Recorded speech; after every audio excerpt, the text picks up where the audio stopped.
Good morning. तो अब हम लोगों को गवर्नमेंट के तीसरे ऑर्गन की तरफ देखना है। जुडिशरी के बारे में आज हम लोगों को शुरुआत करनी है। और जुडिशरी में जब हम देखेंगे तो जुडिशरी में क्या क्या हमें देखना है। जुडिशरी में हमें देखना है एक तो रेगुलर कोर्ट जो हमारे हैं, यानी हमें सुप्रीम कोर्ट के बारे में देखना है, हाई कोर्ट के बारे में देखना है और सबऑर्डिनेट कोर्ट के बारे में, डिस्ट्रिक्ट कोर्ट के बारे में देखना है। फिर हम लोग यहाँ से चलेंगे आगे। जो अल्टरनेटिव डिस्प्यूट रेजोल्यूशन के तरीके हैं, मैकेनिज्म है, एडीआर आपके सिलेबस का भी पार्ट है। तो एडीआर में जो अलग अलग तरीके के मैकेनिज्म हैं उनके बारे में देखेंगे, जैसे लोक अदालतें क्या होती हैं, ग्राम न्यायालय क्या होते हैं।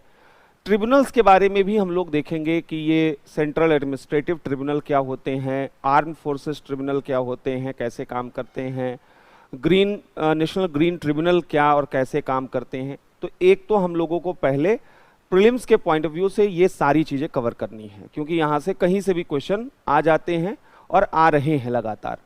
दूसरा, हम लोग यहीं पर मेंस रिलेटेड क्वेश्चन भी देखेंगे कि आखिर कोर्ट की का क्या रोल क्या होता है, सुप्रीम कोर्ट को कैसे आप देखते हैं। और यहाँ पर जो है, जो सुप्रीम कोर्ट में जजेस हैं, हाई कोर्ट में जजेस हैं, इनके अपॉइंटमेंट को लेकर क्या डिबेट चल रहे हैं, इनके रिमूवल प्रोसेस को लेकर क्या डिबेट चल रहे हैं, जो इनका ज्यूरिसडिक्शन है उसको लेकर भी वहाँ पर बड़ा डिबेट चलता रहता है। आप लोग सुनते भी रहते हैं कि जुडिशियल एक्टिविज्म है, जुडिशियल इंक्रोचमेंट है, ये अलग अलग तरीके के टर्म यहाँ पर यूज किए जाते हैं। इनके साथ साथ हम लोगों को ये भी देखना है कि पब्लिक इंटरेस्ट लिटिगेशन क्या होता है, जुडिशियल रिव्यू क्या होता है, ये सब भी कंसेप्ट के रूप में इन चीज़ों को हम लोगों को देखना है। तो हमारा पूरा फोकस रहेगा कि इन सब चीज़ों को एक एक करके कैसे हम लोग यहाँ पर फिनिश करें। तो पहले हम लोग सीधे स्टार्ट करते हैं जुडिशरी से, और जुडिशरी में हम लोग पहले प्रीलिम्स के पॉइंट ऑफ व्यू से देखने की कोशिश करेंगे। तो हम जुडिशरी यहाँ पर देखने जा रहे हैं न्यायपालिका, और न्यायपालिका में हमने जैसा बताया कि पहले जो है यहाँ पर अगर रेगुलर कोर्ट की बात की जाए तो सुप्रीम कोर्ट, हाई कोर्ट और सबऑर्डिनेट कोर्ट, इन तीन के बारे में पहले हम लोगों को देखना है, और फिर उसके बाद एक एक करके एडीआर के सिस्टम के बारे में देखना है। पहले अगर हम लोग बात करें सुप्रीम कोर्ट की कि यहाँ पर कैसे हमारे यहाँ का स्ट्रक्चर है, तो हमारा जो पूरा का पूरा जुडिशियल सिस्टम है उसको बोला जाता है कि यह इंटीग्रेटेड जुडिशियल सिस्टम है। इंडिया के जो जुडिशियल सिस्टम है उसके बारे में बोला जाता है कि ये इंटीग्रेटेड जो है यहाँ पर वह जुडिशियल सिस्टम हमारे यहाँ माना जाता है। इंटीग्रेटेड जुडिशियल सिस्टम का मतलब क्या है, यानी एकीकृत न्यायिक व्यवस्था हमारे यहाँ देखी जाती है, जहाँ पर यह देखा जाता है कि हमारे यहाँ पर जो भी सबऑर्डिनेट कोर्ट से लेकर सुप्रीम कोर्ट तक ये आपस में एक दूसरे से जुड़े हुए हैं। और इसी वजह से यह कहा जाता है कि हमारे यहाँ पर यूनियन और स्टेट दोनों की अलग अलग कोर्ट नहीं है, यानी कोई जुडिशियल डिवीज़न का जुडिशियल पावर का डिवीज़न हमारे यहाँ नहीं देखा जाता है। जब हम यूएस में जाते हैं, अमेरिका में देखे जाते हैं, तो यूनियन गवर्नमेंट का जो कोर्ट है जिसे हम फेडरल कोर्ट कहते हैं, संघीय न्यायपालिका, वहाँ अलग होती है, और जो स्टेट के कोर्ट होते हैं वो स्टेट हाई कोर्ट अलग होते हैं। अलग होने का मतलब क्या है? अलग होने का मतलब ये है कि जो संघ से जुड़े हुए मामले हैं, यूनियन से फेडरेशन से जुड़े हुए मामले हैं, वो फेडरल कोर्ट, सेंटर का जो कोर्ट है वहाँ पर वो डील होते हैं, और स्टेट से जुड़े हुए मामले वो हाई कोर्ट में ही डील होते हैं, वो वहाँ पर डील नहीं होते हैं। दूसरा कि जैसा आपको मालूम है कि अमेरिकन कॉन्स्टिट्यूशन में वह दो कॉन्स्टिट्यूशन है, यानी अमेरिका के एक फेडरेशन का जो कॉन्स्टिट्यूशन है वो अलग है, केंद्र के संविधान अलग हैं और स्टेट का कॉन्स्टिट्यूशन अलग है। तो जुडिशरी भी इन दोनों कॉन्स्टिट्यूशन के अकॉर्डिंग काम करती है, यानी कि जो स्टेट का कॉन्स्टिट्यूशन है उसके अकॉर्डिंग हाई कोर्ट काम करता है, और जो सेंटर का है उसके अकॉर्डिंग जो है वह सुप्रीम कोर्ट, वहाँ की फेडरल कोर्ट वहाँ पर काम करती है। जब हम इंडिया में देखते हैं तो हम ये देखते हैं कि यहाँ एक सिंगल जुडिशियल सिस्टम है, एकल न्यायपालिका जिसको हम कहते हैं, और ये आपस में इंटीग्रेटेड है। इंटीग्रेटेड का मतलब क्या है? अगर कोई भी केस आता है, क्रिमिनल केस, सिविल केस, कोई भी, तो पहला तरीका हमारा होता है कि हम सीधे सबऑर्डिनेट कोर्ट में जाते हैं। आप किसी भी मामले को लेकर सीधे सुप्रीम कोर्ट में नहीं जा सकते हैं, एक्सेप्शंस हैं इसके, वो अलग से हम बात करेंगे, लेकिन इन जनरल अगर बात की जाए तो कोई भी केस लेकर आप पहले सबऑर्डिनेट कोर्ट में जाते हैं, डिस्ट्रिक्ट कोर्ट में जाते हैं, सेशन कोर्ट में जाते हैं। वहां पर जब डिसीजन आता है तो उस डिसीजन को आप चैलेंज कर सकते हैं वह हाई कोर्ट में, तो आप हाई कोर्ट में उस मामले को लेकर जाते हैं। और हाई कोर्ट में अगर कोई डिसीजन दिया जाता है तो उसको आप चैलेंज कर सकते हैं सुप्रीम कोर्ट में। तो ये आपस में इंटीग्रेटेड हैं। सबऑर्डिनेट कोर्ट से अपील करेंगे हाई कोर्ट से अपील करेंगे सुप्रीम कोर्ट। हाँ, सुप्रीम कोर्ट के आगे और कोई कोर्ट नहीं होता है, पहली चीज तो ये। हालांकि जब ब्रिटिश इरा था हमारे यहाँ तो इसके ऊपर भी एक कोर्ट हुआ करता था, जो कोर्ट ऑफ प्रीवी काउंसिल हुआ करता था, जो ब्रिटेन में हुआ करता था। तब हम सॉवरेन नहीं थे 1947 के पहले। हमारे यहाँ पर सबऑर्डिनेट कोर्ट से अपील हाई कोर्ट से सुप्रीम कोर्ट, और सुप्रीम कोर्ट से हमारे यहाँ अपील प्रीवी काउंसिल में की जाती थी, जो लंदन में होती थी। लेकिन जब हम आज़ाद हुए तो प्रीवी काउंसिल का ज्यूरिसडिक्शन हमारे ऊपर रहा नहीं, तो अब हमारे यहाँ एपेक्स जो कोर्ट है वो सुप्रीम कोर्ट है। तो पहली चीज़ ये समझनी है। दूसरा, हमारे यहाँ तीनों कोर्ट जो हैं वह चाहे सेंट्रल लॉ हो और चाहे स्टेट लॉ, इन दोनों को डील करते हैं। यानी अगर कोई भी केंद्रीय कानून है, क्या उसे सबऑर्डिनेट कोर्ट में लाया जा सकता है? बिल्कुल लाया जा सकता है। क्या स्टेट लॉ को यहां पर लाया जा सकता है? बिल्कुल। कोई भी सेंट्रल लॉ है, क्या हाई कोर्ट में उसको वहां पिटीशन दायर किया जा सकता है? बिल्कुल किया जा सकता है। कोई सेंट्रल लॉ है, क्या उसे सुप्रीम कोर्ट में लाया जा सकता है? स्टेट लॉ को क्या सुप्रीम कोर्ट में लाया जा सकता है? बिल्कुल लाया जा सकता है। तो हमारे यहाँ पर वह सेंटर और स्टेट के बीच में कोई जुडिशियल पावर का डिवीजन नहीं देखा जाता है, यह इंटीग्रेटेड जुडिशियल सिस्टम के रूप में देखा जाता है। अब अगर यहां से हम एक एक करके देखें, पहले हम अपेक्स कोर्ट के रूप में वह सुप्रीम कोर्ट को देखते हैं। तो रोल जो यहां पर सुप्रीम कोर्ट का है, यानी सर्वोच्च न्यायालय की भूमिका को अगर हम देखें, रोल ऑफ सुप्रीम कोर्ट को देखें, तो यहां पर कुछ चीजें पहले निकल के आएंगी और उसके बाद तब हम जो है यहां पर डील करेंगे या स्टार्ट करेंगे डिबेट को कि हमारे यहां कैसे कैसे काम यह कोर्ट करती है, इसमें कैसे जजेस का अपॉइंटमेंट वगैरह होता है। सुप्रीम कोर्ट का जो सबसे इंपॉर्टेंट रोल होता है वो होता है रूल ऑफ लॉ को यहां पर स्टेब्लिश करना। यह रूल ऑफ लॉ को जो है स्टेब्लिश करने, इंश्योर करने का काम सुप्रीम कोर्ट करती है। और यह कैसे करती है? तो यहां पर यह देखा जाता है कि यह डिस्प्यूट सेटलमेंट का सबसे बड़ा यह फोरम होता है। यह डिस्प्यूट जो हैं, यहां पर जितने भी तरीके के डिस्प्यूट होते हैं उनका सेटलमेंट, विवाद निस्तारण का काम जो है वह सर्वोच्च न्यायालय का होता है। ये जो डिस्प्यूट्स होते हैं ये सिटीजन और सिटीजन के बीच में भी हो सकते हैं, यानी नागरिक और नागरिक के बीच में भी ये डिस्प्यूट हो सकते हैं, और ये गवर्नमेंट और सिटीजन के बीच के भी डिस्प्यूट हो सकते हैं। कई बार सिटीजन और गवर्नमेंट के भी डिस्प्यूट्स यहां पर आते हैं, और इन डिस्प्यूट्स को जो है सेटल करने का काम, जिससे कि रूल ऑफ लॉ इंश्योर हो सके, ये सुप्रीम कोर्ट का होता है।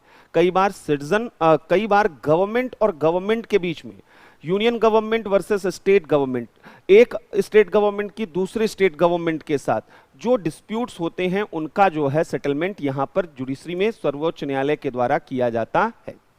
दूसरा जो इसका सबसे इंपॉर्टेंट काम है कि यह फाइनल इंटरप्रेटर ऑफ कॉन्स्टिट्यूशन है, यानी यह जो है वह संविधान का अंतिम व्याख्या करता है। यह फाइनल इंटरप्रेटर ऑफ कॉन्स्टिट्यूशन है, संविधान का अंतिम व्याख्या करता है। यह संविधान की व्याख्या करना जो है वह किसका काम है? तो इंटरप्रेट करना यह सुप्रीम कोर्ट का काम होता है, और यह इस रूप में काम करती। इसीलिए इसे कस्टोडियन ऑफ कॉन्स्टिट्यूशन भी कहते हैं। यह कस्टोडियन भी है, वह supreme court custodian of the constitution.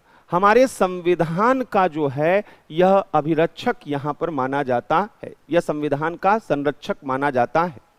तीसरा और इंपॉर्टेंट चीज है कि यह प्रोटेक्टर ऑफ फंडामेंटल राइट है। यह प्रोटेक्टर है, यह प्रोटेक्ट किस चीज को करता है? Protector of fundamental right.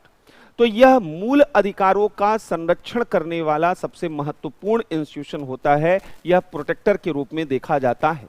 यही नहीं, इसकी एक भूमिका और भी है, यह फेडरल कोर्ट के रूप में भी दिखाई देता है, क्योंकि यह गवर्नमेंट, सेंट्रल गवर्नमेंट और स्टेट गवर्नमेंट के बीच के जो डिस्प्यूट होते हैं उनका सेटलमेंट भी कहां पर होता है? वह सुप्रीम कोर्ट में होता है। तो यह फेडरल कोर्ट के रूप में भी एक बहुत बड़ी भूमिका यहां पर निभाता है।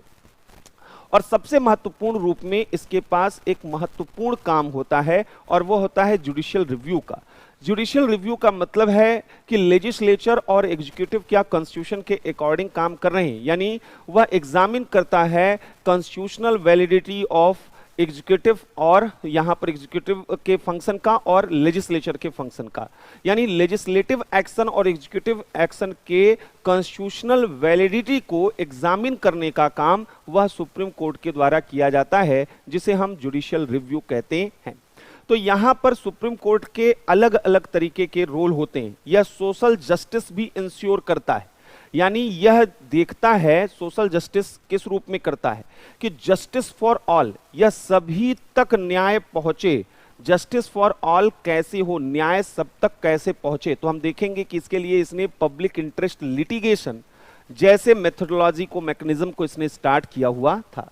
तो पहले तो अपने दिमाग में थोड़ा सा एक कंसेप्ट बनाना है कि सुप्रीम कोर्ट का जो रोल है वह रूल ऑफ लॉ को कंट्री में एस्टेब्लिश करना, फाइनल इंटरप्रिटेटर ऑफ कॉन्स्टिट्यूशन के रूप में, कस्टोडियन ऑफ द कॉन्स्टिट्यूशन के रूप में काम करना, प्रोटेक्टर ऑफ फंडामेंटल राइट के रूप में काम करना, फेडरल रूल कोर्ट के रूप में काम करना और सोशल जस्टिस को इंश्योर करना, यानी जस्टिस फॉर ऑल को सभी लोगों तक यहां पर देना।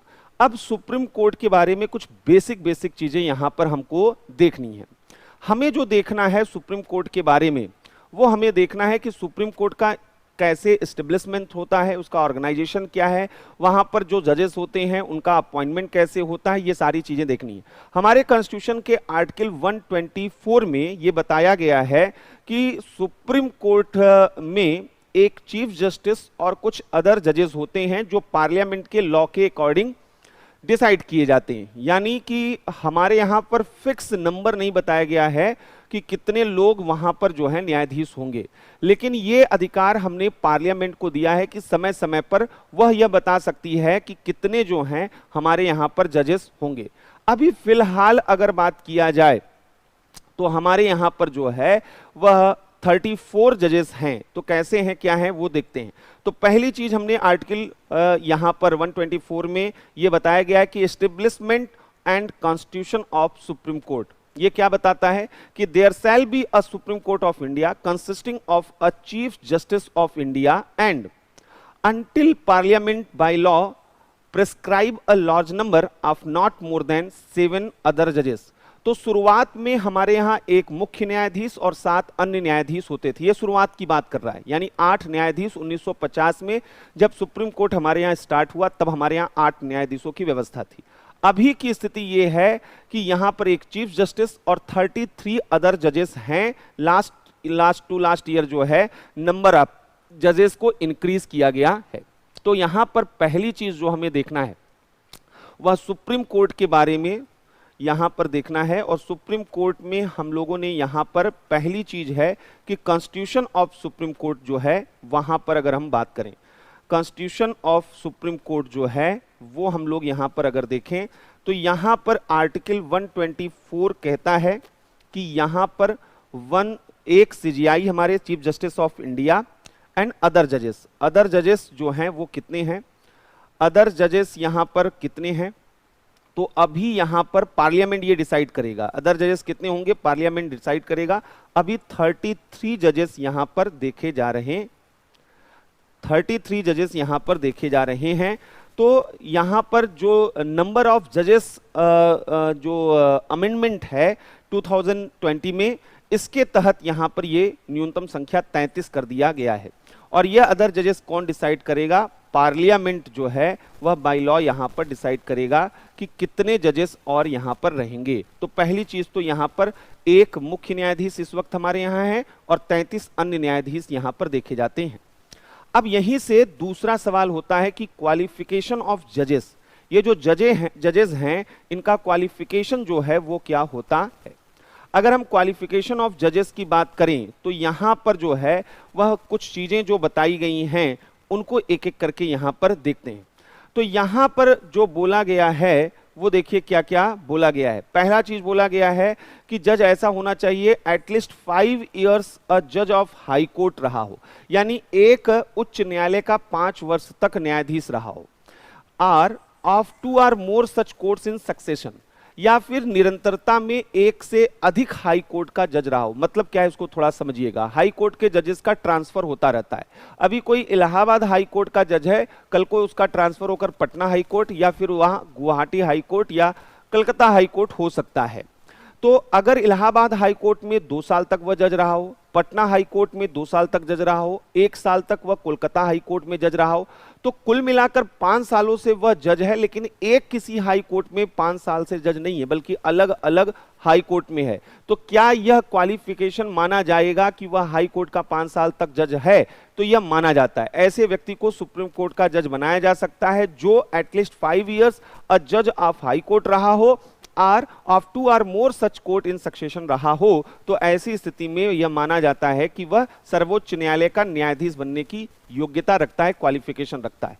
या दूसरा यहां पर बोला गया है कि अगर यह कंडीशन यहां पर फुलफिल नहीं हो रही है, दूसरे आदमी को ले सकते हैं। वो कौन हो सकता है? Has been for at least 10 years an advocate of a high court.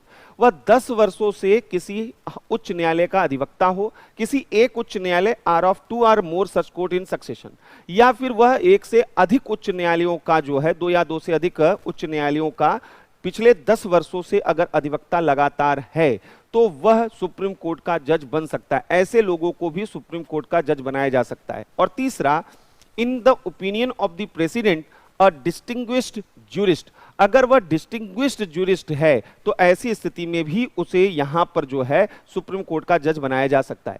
तो क्वालिफिकेशन पहला जो बोला गया है कि अगर वह हाई कोर्ट का जज हो, अगर वह हाई कोर्ट का वह जज हो तो यहां पर बनाया जा सकता है फॉर 5 ईयर, अगर पिछले 5 साल से जो है वह यहां पर जज हो।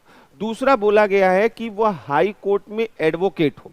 अगर वो एडवोकेट हो यहां पर तो ऐसी स्थिति में भी अगर वह 10 साल तक जो है एडवोकेट रहा हो, 1 या 2 या अधिक जो है उच्च न्यायालयों में, तो भी बनाया जा सकता है। और तीसरा बोला गया in the opinion of the president, अगर वह डिस्टिंग्विश्ड जो है, अगर वह डिस्टिंग्विश्ड जो है ज्यूरिस्ट है तो ऐसी स्थिति में जो है उसको यहां पर बनाया जा सकता है।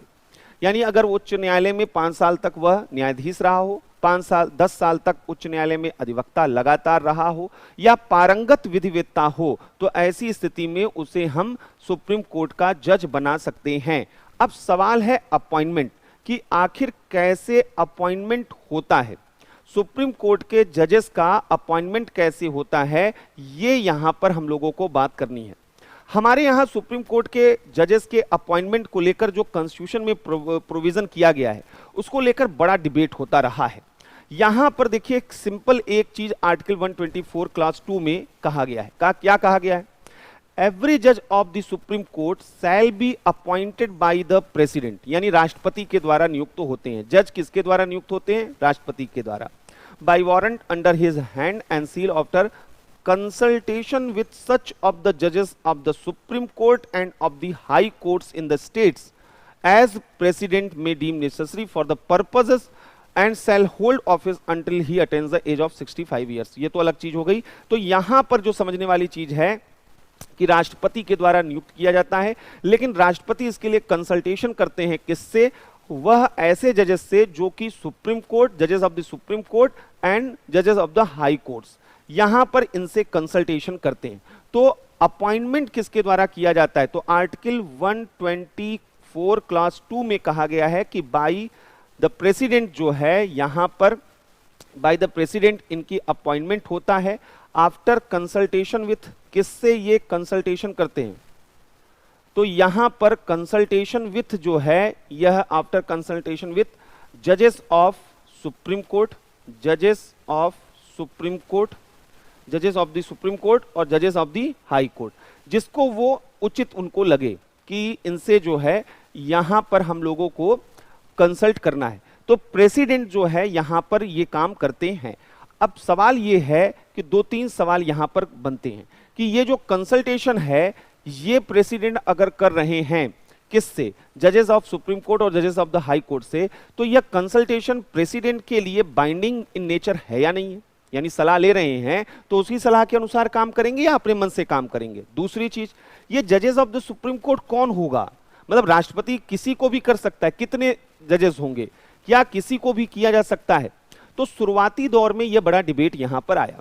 शुरुआती दौर में यह देखा गया कि हमने एक मान्यता, एक बिलीफ मान लिया था कि कंसल्टेशन का मतलब है एक्सचेंज ऑफ आइडियाज।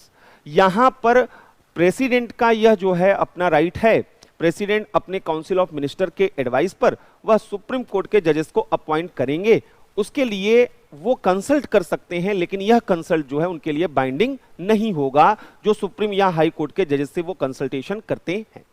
इसलिए जुडिशियल अपॉइंटमेंट का जो फर्स्ट फेज था, वह फर्स्ट फेज में एग्जीक्यूटिव सुप्रीमेसी यहां पर दिखाई देती, यानी कार्यपालिका की सर्वोच्चता जुडिशियल अपॉइंटमेंट में दिखाई देती थी। इसका मतलब समझ में आ रहा है? यानी राष्ट्रपति अपने मन से किसी को, राष्ट्रपति और मंत्रिपरिषद क्या है? कार्यपालिका, किसी को भी सर्वोच्च न्यायालय का न्यायाधीश बना सकती थी, कोई और बाउंडेशन उनके ऊपर नहीं था, किसी को भी बनाया जा सकता था। तो एक तो शुरुआती दौर में यह एग्जीक्यूटिव सुप्रीमेसी यह देखी जाती थी इन द अपॉइंटमेंट ऑफ जजेस, न्यायाधीशों की नियुक्ति में प्रारंभिक चरण में कार्यपालिकी सर्वोच्चता देखी जाती थी। कैसे देखा जाता था?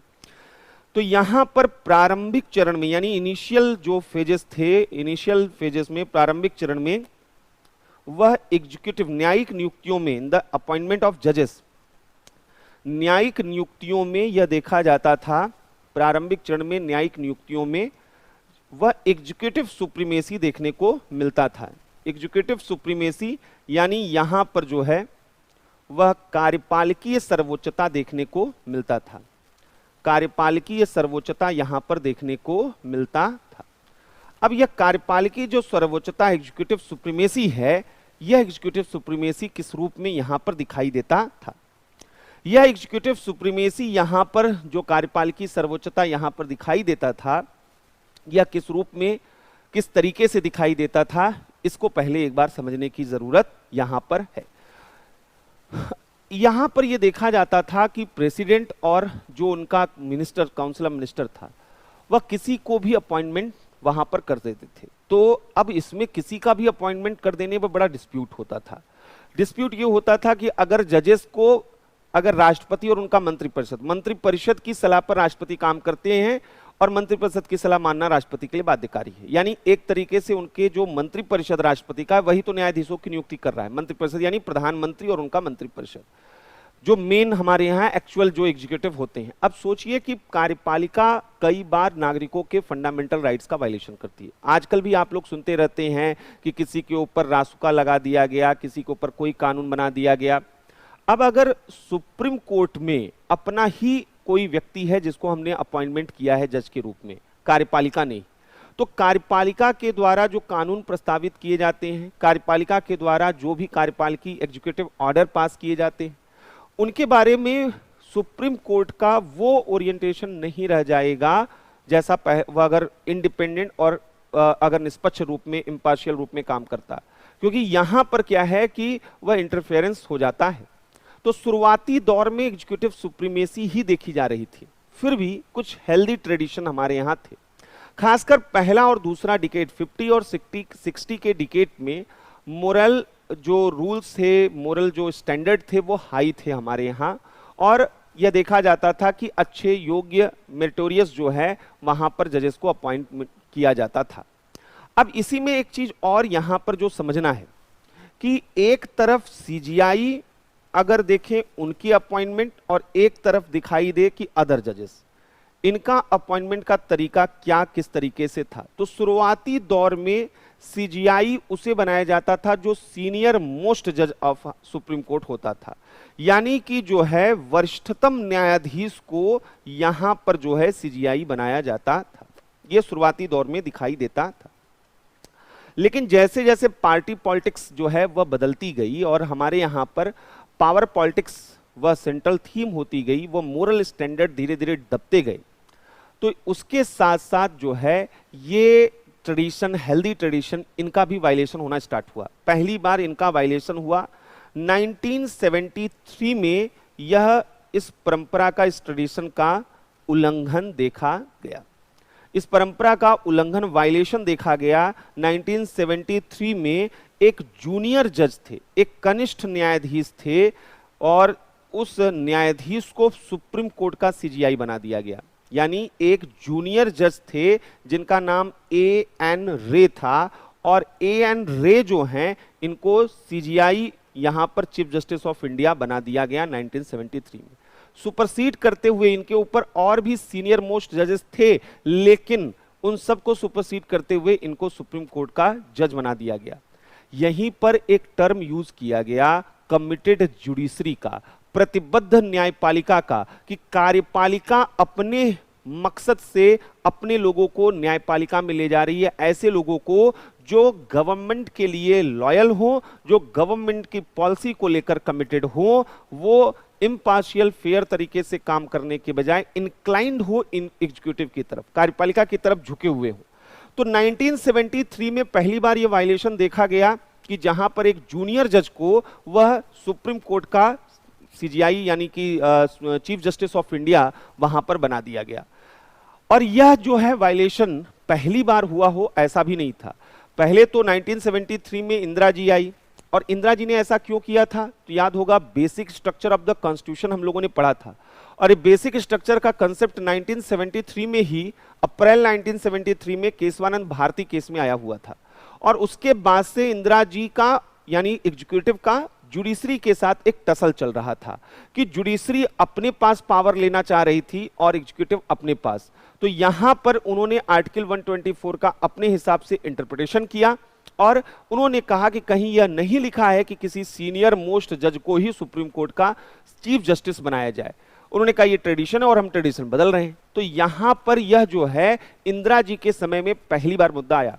लेकिन जब इंदिरा जी का सरकार हटा और जनता पार्टी गवर्नमेंट आई, मोरारजी देसाई की गवर्नमेंट 1977 में आई, तो भी रिपीट हुआ। यहां पर आगे चलकर यह देखा गया कि 1977 में दूसरी बार इस नियम का उल्लंघन हुआ, जब MH यहां पर बेग, MH बेग जो हैं ये एक जूनियर जज थे, एक जूनियर जज जो हैं ये थे, और इनको MH बेग को CGI यहां पर बनाया गया, चीफ जस्टिस ऑफ इंडिया यहां पर बनाया गया।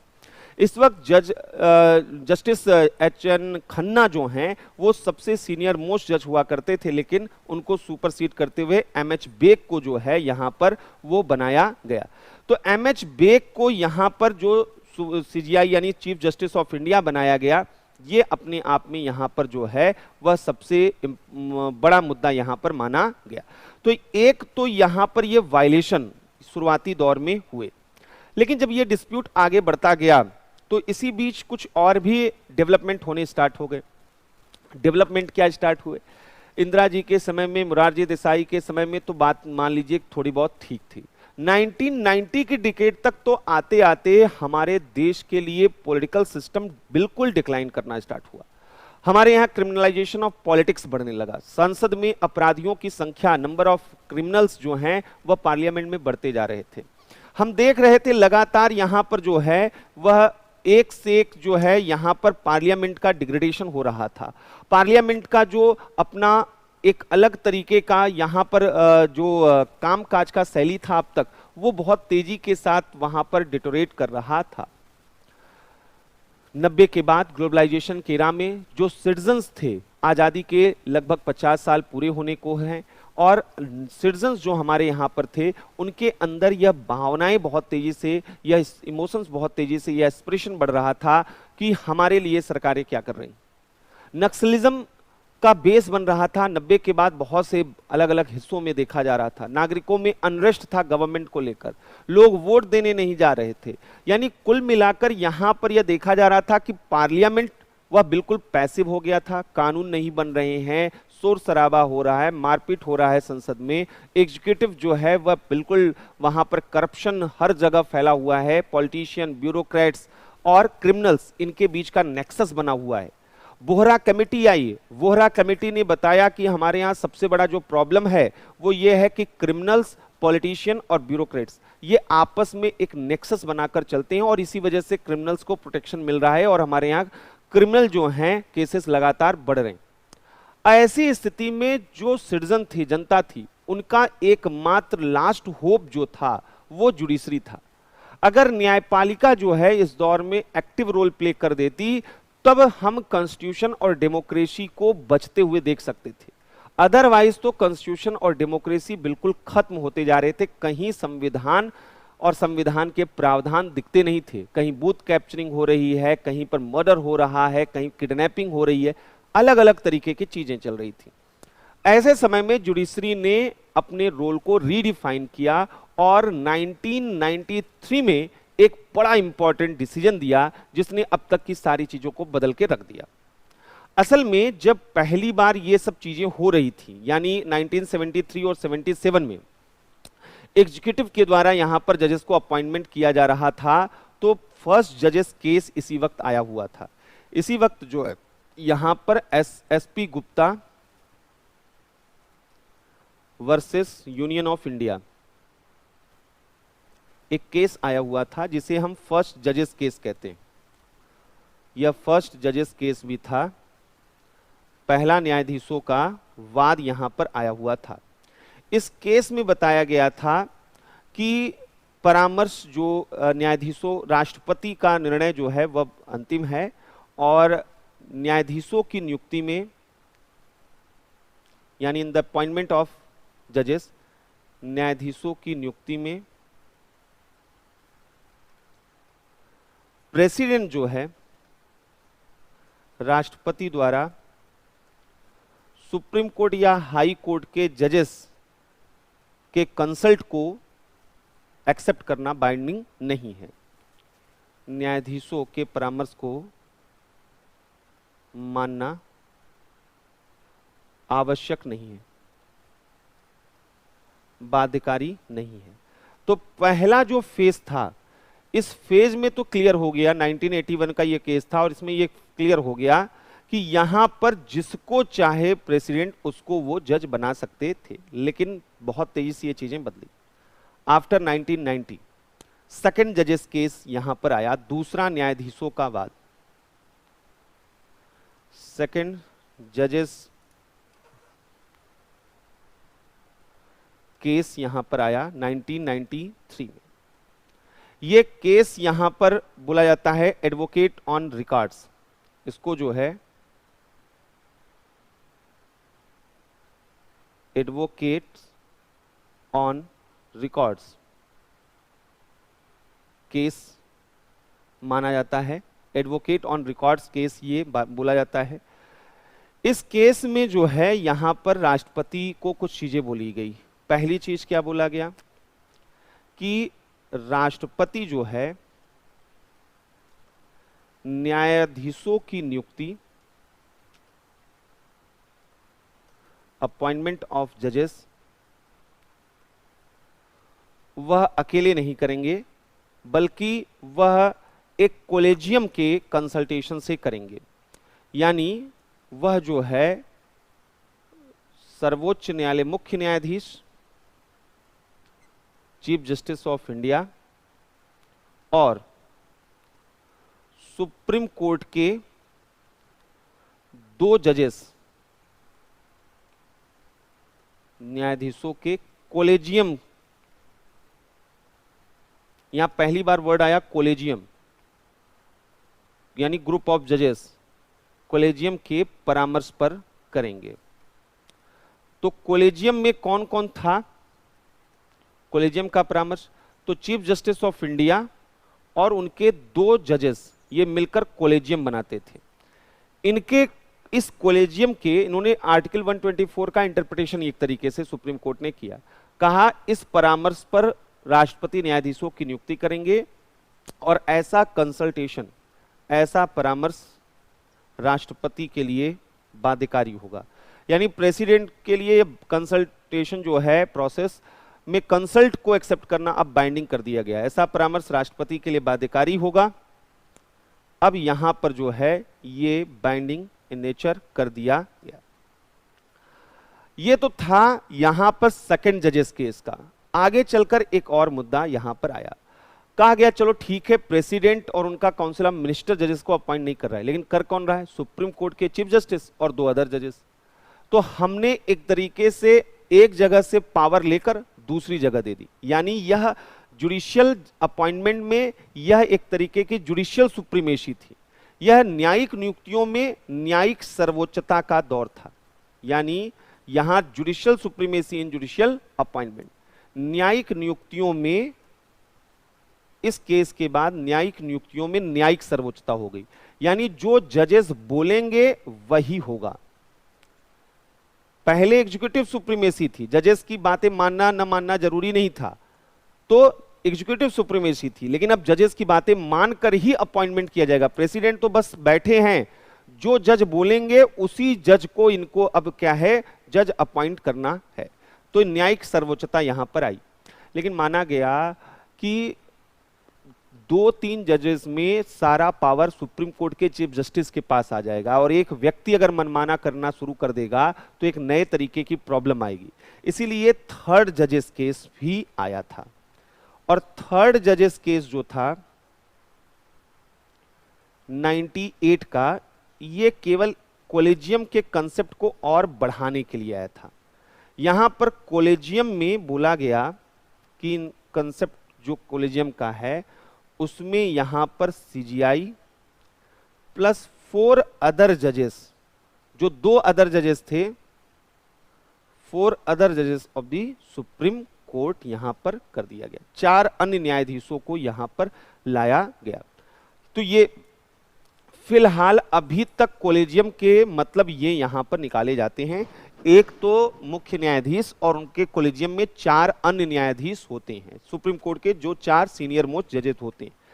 यही सुप्रीम कोर्ट के जज का भी अपॉइंटमेंट करने के लिए कंसर्न देते हैं, और यही हाई कोर्ट के जज के लिए भी परामर्श राष्ट्रपति को देते हैं, और इनके परामर्श के हिसाब से ही किसी को नियुक्त किया जाता है। कैसे होता है प्रोसेस, इसको बोलते हैं मेमोरेंडम ऑफ प्रोसीडिंग। कैसे जजेस की नियुक्ति होती है, जैसे पहला काम ये होता है कि जो ये कोलेजियम होता है ये शॉर्ट लिस्ट करते हैं, यानी कि कौन कौन सुप्रीम कोर्ट का जज बन सकता है, किसके अंदर ये क्वालिफिकेशन है। तो इन्होंने मान लीजिए 10 नाम यहां पर चुने, और यहां पर इन्होंने 10 नामों में से 5 जजेस को अपॉइंटमेंट किया जाना है, तो इन्होंने 5 नाम शॉर्टलिस्ट करके वह भेजा राष्ट्रपति के पास।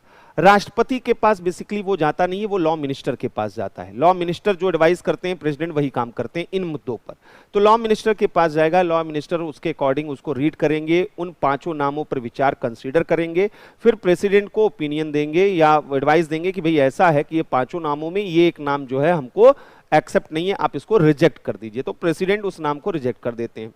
अब ये फिर से जो है यहां पर वह कोलेजियम के पास बात पहुंचेगी। कोलेजियम को यह पता चला कि 4 उनके द्वारा रिकमेंडेड जज जो हैं अपॉइंटमेंट किए जा रहे हैं, एक का नहीं किया जाएगा। अब यहां पर कोलेजियम चाहे तो उस नाम को ड्रॉप करे और कोई नया नाम वहां पर रिकमेंड कर दे। तो यहां पर सिंपल जो है जिसको भी वो रिकमेंड करेंगे, फिर वो अगर सही लगेगा तो एग्जीक्यूटिव वहां पर कर देगा। कई बार उल्टा होता है, कोर्ट भी वो अड़ जाती, कहती नहीं ये हमारे आदमी हैं, ये सही न्यायाधीश सुप्रीम कोर्ट के लिए सबसे मोस्ट अप्रोप्रिएट जज हैं, फिर से वही नाम वो लॉ मिनिस्टर के पास भेज देती है। लॉ मिनिस्टर प्रेसिडेंट से कहते हैं इसको मत एक्सेप्ट कीजिए। अब यहां समझने वाली बात क्या है, इससे क्या कंक्लूजन निकल रहा है, यानी प्रेसिडेंट जज के रूप में उसी व्यक्ति को अपॉइंट करेंगे जो जिसका रिकमेंडेशन कोलेजियम देता है, यानी प्रेसिडेंट अपने मन से किसी को जज नहीं बना सकते, लेकिन कोलेजियम के रिकमेंडेशन को रिटर्न कर सकते हैं, रिफ्यूज कर सकते हैं, और यही कई बार इन दोनों के बीच टसल की वजह बन जाती है। हाल के दिनों में सुप्रीम कोर्ट में कई वैकेंसी थी, कई जज अपॉइंट नहीं किए जा रहे थे।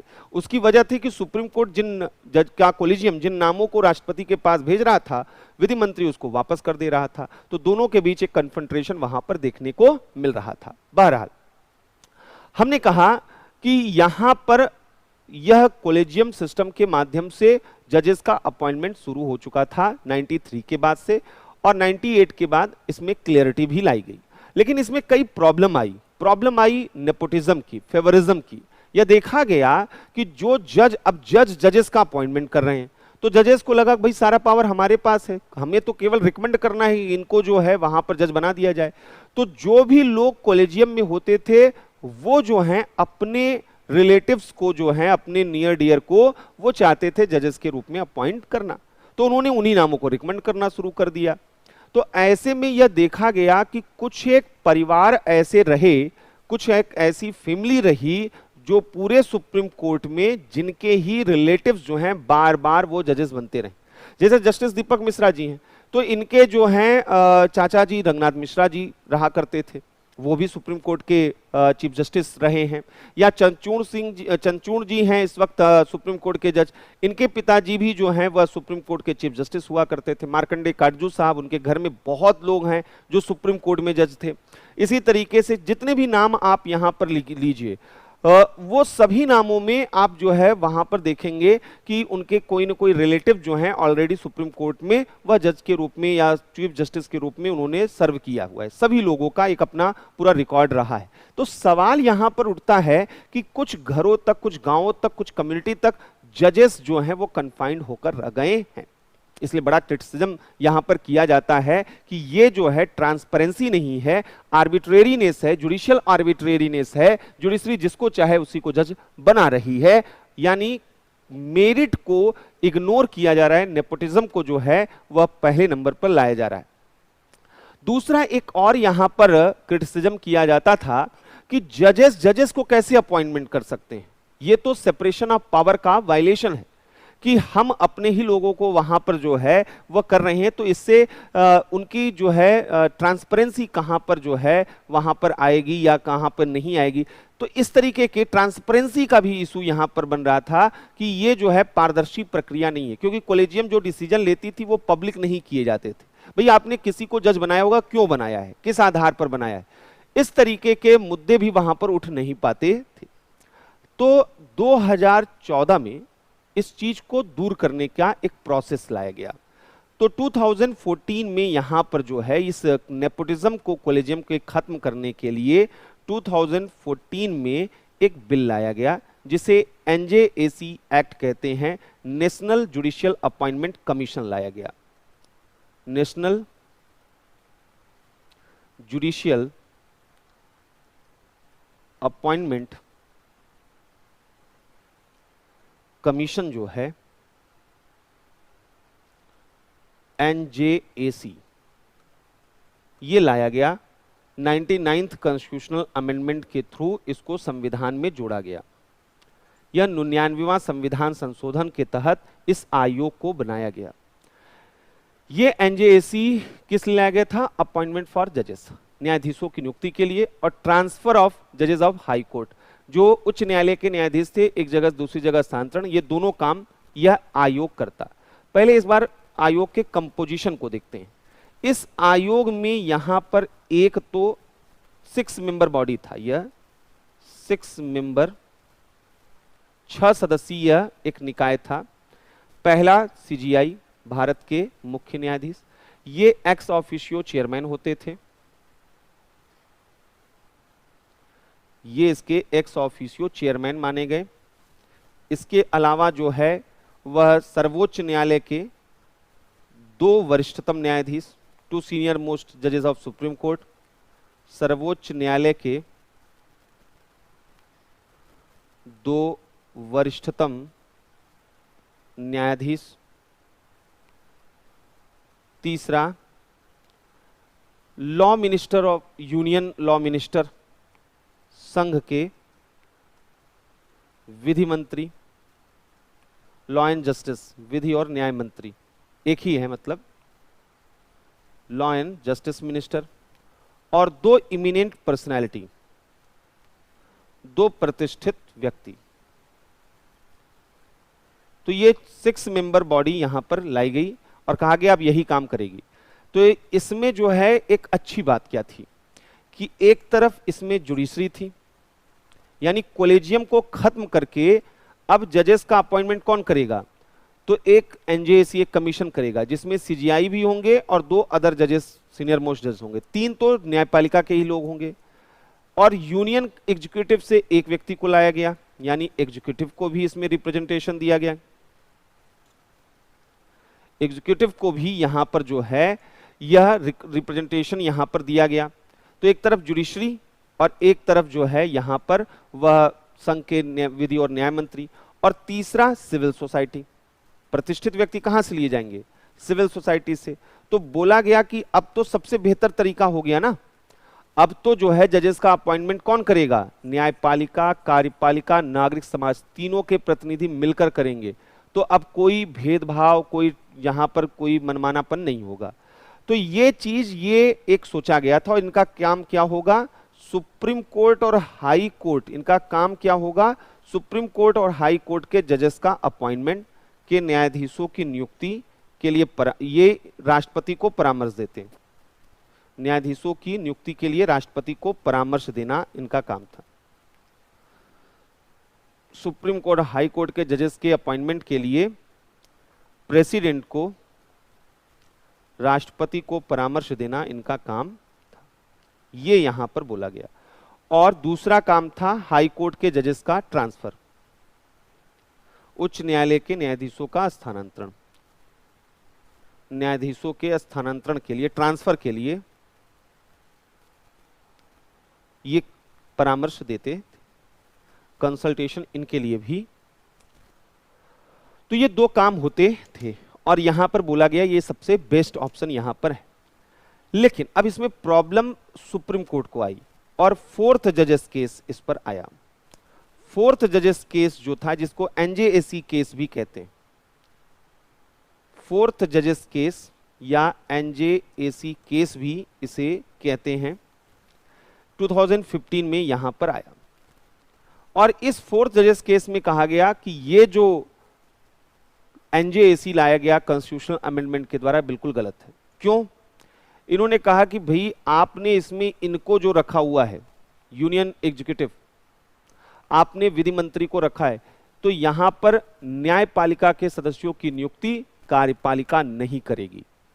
इन्होंने कहा यह सेपरेशन ऑफ पावर का वायलेशन है, यह शक्ति पृथक्करण का उल्लंघन है। यानी न्यायपालिका के सदस्यों की नियुक्ति के लिए एक समिति, एक आयोग बनाया जा रहा है और उसमें कार्यपालिका को रखा जा रहा है। उन्होंने कहा नहीं, कार्यपालिका अपना अलग देखेगी, विधायिका अपना अलग देखेगी, न्यायपालिका अपना अलग देखेगी। तो यह सेपरेशन ऑफ पावर का वायलेशन है। दूसरा, उन्होंने कहा फर्स्ट फेज में वो कमिटेड जुडिशरी वाला कंसेप्ट हम लोगों ने देखा है, जब एग्जीक्यूटिव मनमाने तरीके से जजेस को अपॉइंट करता था और अपने फेवर में डिसीजन के लिए उन्हें इन्फ्लुएंस करता था, वो दौर हम लोगों ने देखा है। अब हम नहीं चाहते कि वो चीजें रिपीट हो, इसलिए उन्होंने कहा कि ये जो एनजेएसी है, इसमें सबसे बड़ा प्रॉब्लम ये आएगा कि जो यूनियन मिनिस्टर हैं और जो दो इमिनेंट पर्सनालिटी, ये इमिनेंट पर्सनालिटी कौन चुनेगा? ये इमिनेंट पर्सनालिटी को चुनने वाली जो टीम होगी उसमें प्राइम मिनिस्टर होंगे, उसमें भारत के मुख्य न्यायाधीश सीजीआई होंगे, उसमें लीडर ऑफ अपोजिशन होंगे, एलओपी होंगे। तो बेसिकली प्राइम मिनिस्टर और एलओपी यानी पॉलिटिशियन मिलकर इन दोनों लोगों को चुन लेंगे। तो ये दो लोग अमूमन वह गवर्नमेंट के फेवर में रहेंगे और ऐसे में अगर ये गवर्नमेंट के फेवर में हो गए तो फिर जुडिशरी की मेजॉरिटी होने का कोई मतलब निकल के नहीं आएगा। तो इनका कहना था कि हम चाहते ही नहीं कि एग्जीक्यूटिव यहां पर रहे। तो इन्होंने इस 99th कॉन्स्टिट्यूशनल अमेंडमेंट के थ्रू जो एनजेएसी था, इसको कॉन्स्टिट्यूशनली इनवैलिड यहां पर डिक्लेयर किया, संवैधानिक रूप में जो है एनजेएसी को अनकॉन्स्टिट्यूशनल डिक्लेयर कर दिया। इन्होंने एनजेएसी को असंवैधानिक घोषित कर दिया और कहा कि यह सेपरेशन ऑफ पावर का वायलेशन है, यह शक्ति पृथक्करण का उल्लंघन है,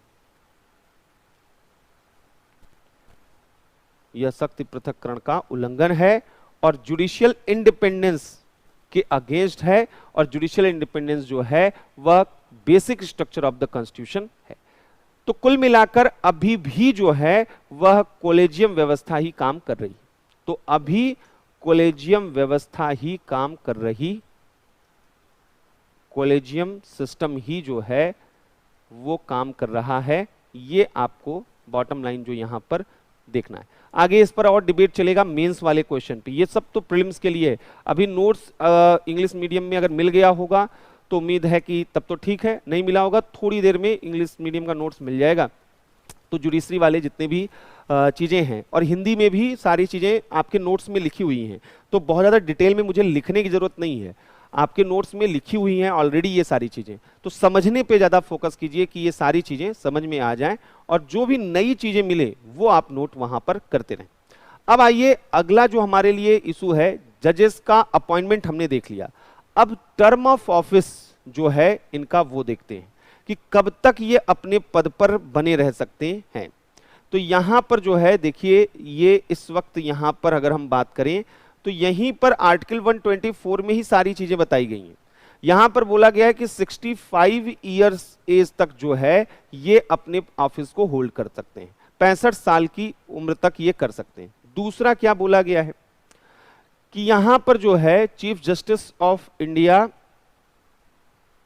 यहां दूसरी चीज क्या बोला गया है कि एक जज, कोई भी जज जो होगा सुप्रीम कोर्ट का, वह रिजाइन दे सकता है अपना, किसको, प्रेसिडेंट को। तो न्यायाधीश किसको त्याग पत्र दे सकते हैं, राष्ट्रपति को दे सकते हैं। तीसरा, वह रिमूव्ड किए जा सकते हैं, और ये रिमूव कैसे किए जाएंगे अभी इसका प्रोसेस हम लोग देखेंगे। तो यहां पर भी जो है ये बोला गया है। आइए अब इनका रिमूवल प्रोसेस यहां पर देखते हैं। तो रिमूवल प्रोसेस यहां पर देखिए, ये आर्टिकल 124 क्लॉज 4 में यहां पर दिया गया है।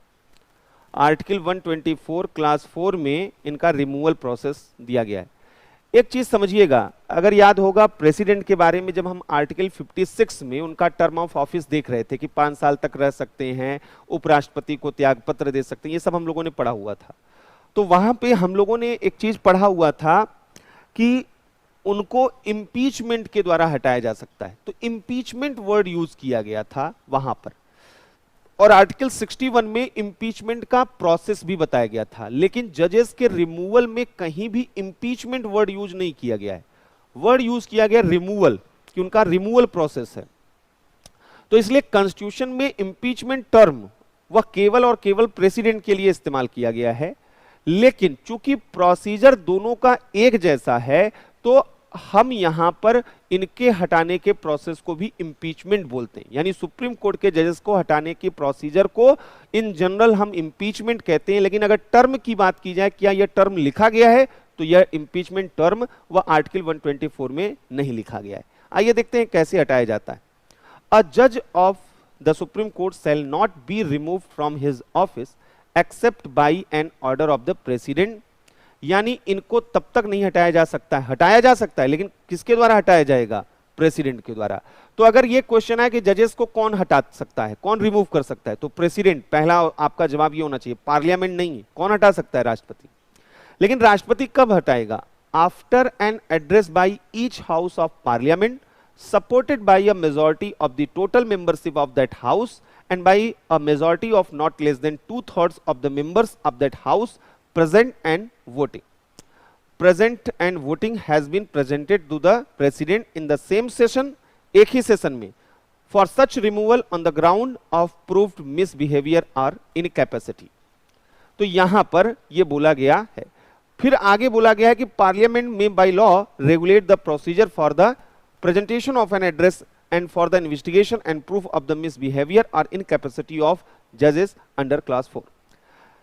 दो आधारों पर इनको हटाया जाता है, प्रूवन मिसबिहेवियर और इनकैपेसिटी। यानी इनको जो है प्रूव्ड मिसबिहेवियर और इनकैपेसिटी, साबित कदाचार और अक्षमता के आधार पर। अब उम्र ज्यादा हो गई है, अब किसी जज को जो है वहां पर अल्जाइमर हो गया, अब वो कैसे वहां पर डिसीजन दे सकते हैं।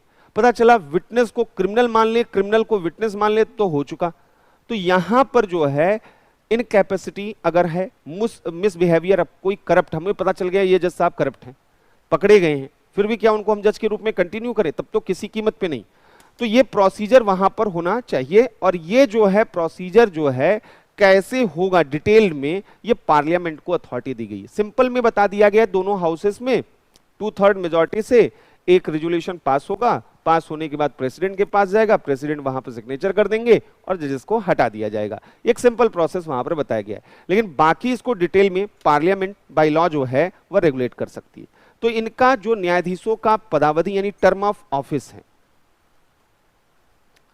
न्यायाधीशों की जो पदावधि है यानी टर्म ऑफ ऑफिस है, वो यहां पर जानना जरूरी। तो अगर इनके यहां पर पदावधि की बात की जाए तो आर्टिकल 124 क्लॉज 4 में यह बताया गया है। तो पहली चीज यह है कि ये 65 वर्ष की आयु तक, 65 वर्ष की आयु तक अपने पद पे रह सकते हैं।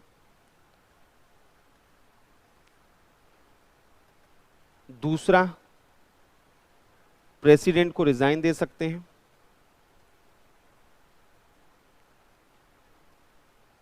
और तीसरा रिमूव किए जा सकते हैं, पद मुक्त किए जा सकते हैं। तो अब रिमूवल कैसे होता है जजेस का? तो रिमूवल ऑफ अ जज ये हम लोग यहां पर देखने जा रहे हैं। ये आर्टिकल 124 क्लॉज 4 में बोला गया है। तो यहां पर यह बताया गया है कि रिमूव्ड बाय द प्रेसिडेंट, राष्ट्रपति के द्वारा हटाया जा सकता है। और कब किया जा सकता है? ग्राउंड क्या है? ग्राउंड यहां पर दो हैं। ग्राउंड है यहां पर एक, पहले तो यहां पर रिमूव्ड बाय द प्रेसिडेंट, लेकिन इसके लिए एक रेजोल्यूशन यहां पर पास होना चाहिए। रेजोल्यूशन कहां पर? पार्लियामेंट के दोनों हाउसेस में। तो पार्लियामेंट के दोनों हाउसेस में, संसद के दोनों सदनों में यहां पर पारित होना चाहिए। तो संसद के दोनों सदनों में विशेष बहुमत से, दोनों सदनों द्वारा विशेष बहुमत, स्पेशल मेजॉरिटी, विशेष बहुमत से पारित संकल्प, रेजोल्यूशन। तो राष्ट्रपति संसद के दोनों सदनों द्वारा विशेष बहुमत से पारित संकल्प के बाद राष्ट्रपति द्वारा हटाया जा सकता है। ग्राउंड क्या है? तो दो चीजें हैं, प्रूव्ड मिसबिहेवियर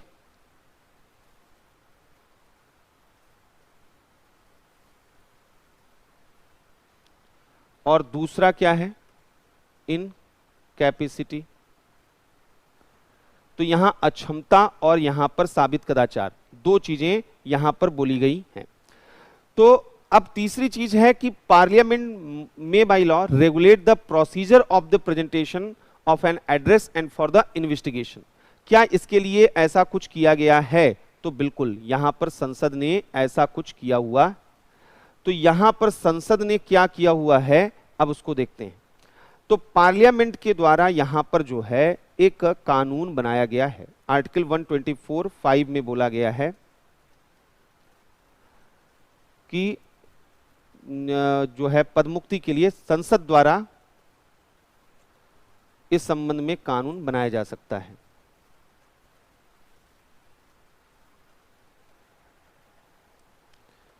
तो संसद ने इस संबंध में कानून बनाया है, जुडिशियल इंक्वायरी एक्ट 1968, जजेस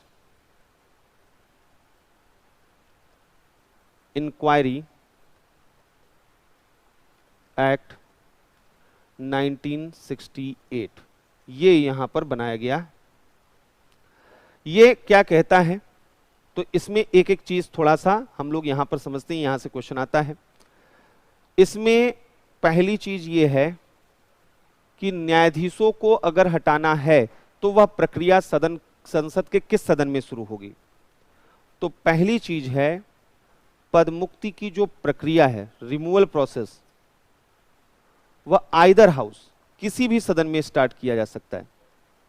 किसी भी सदन में इनिशिएट किया जा सकता है, इनिशिएशन किसी भी सदन में किया जा सकता है। दूसरा क्या है? अगर लोकसभा में रेजोल्यूशन लेकर आना है,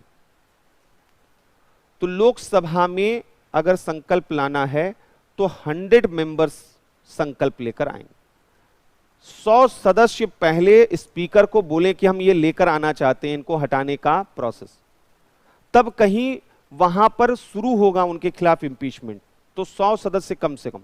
और अगर राज्यसभा में हम इनिशिएट कर रहे हैं इनको हटाने का प्रोसेस, रिमूवल प्रोसेस, तो राज्यसभा में 50 मेंबर जो हैं वह ऐसा रेजोल्यूशन सभापति को दे, तब ये प्रोसेस स्टार्ट होगा।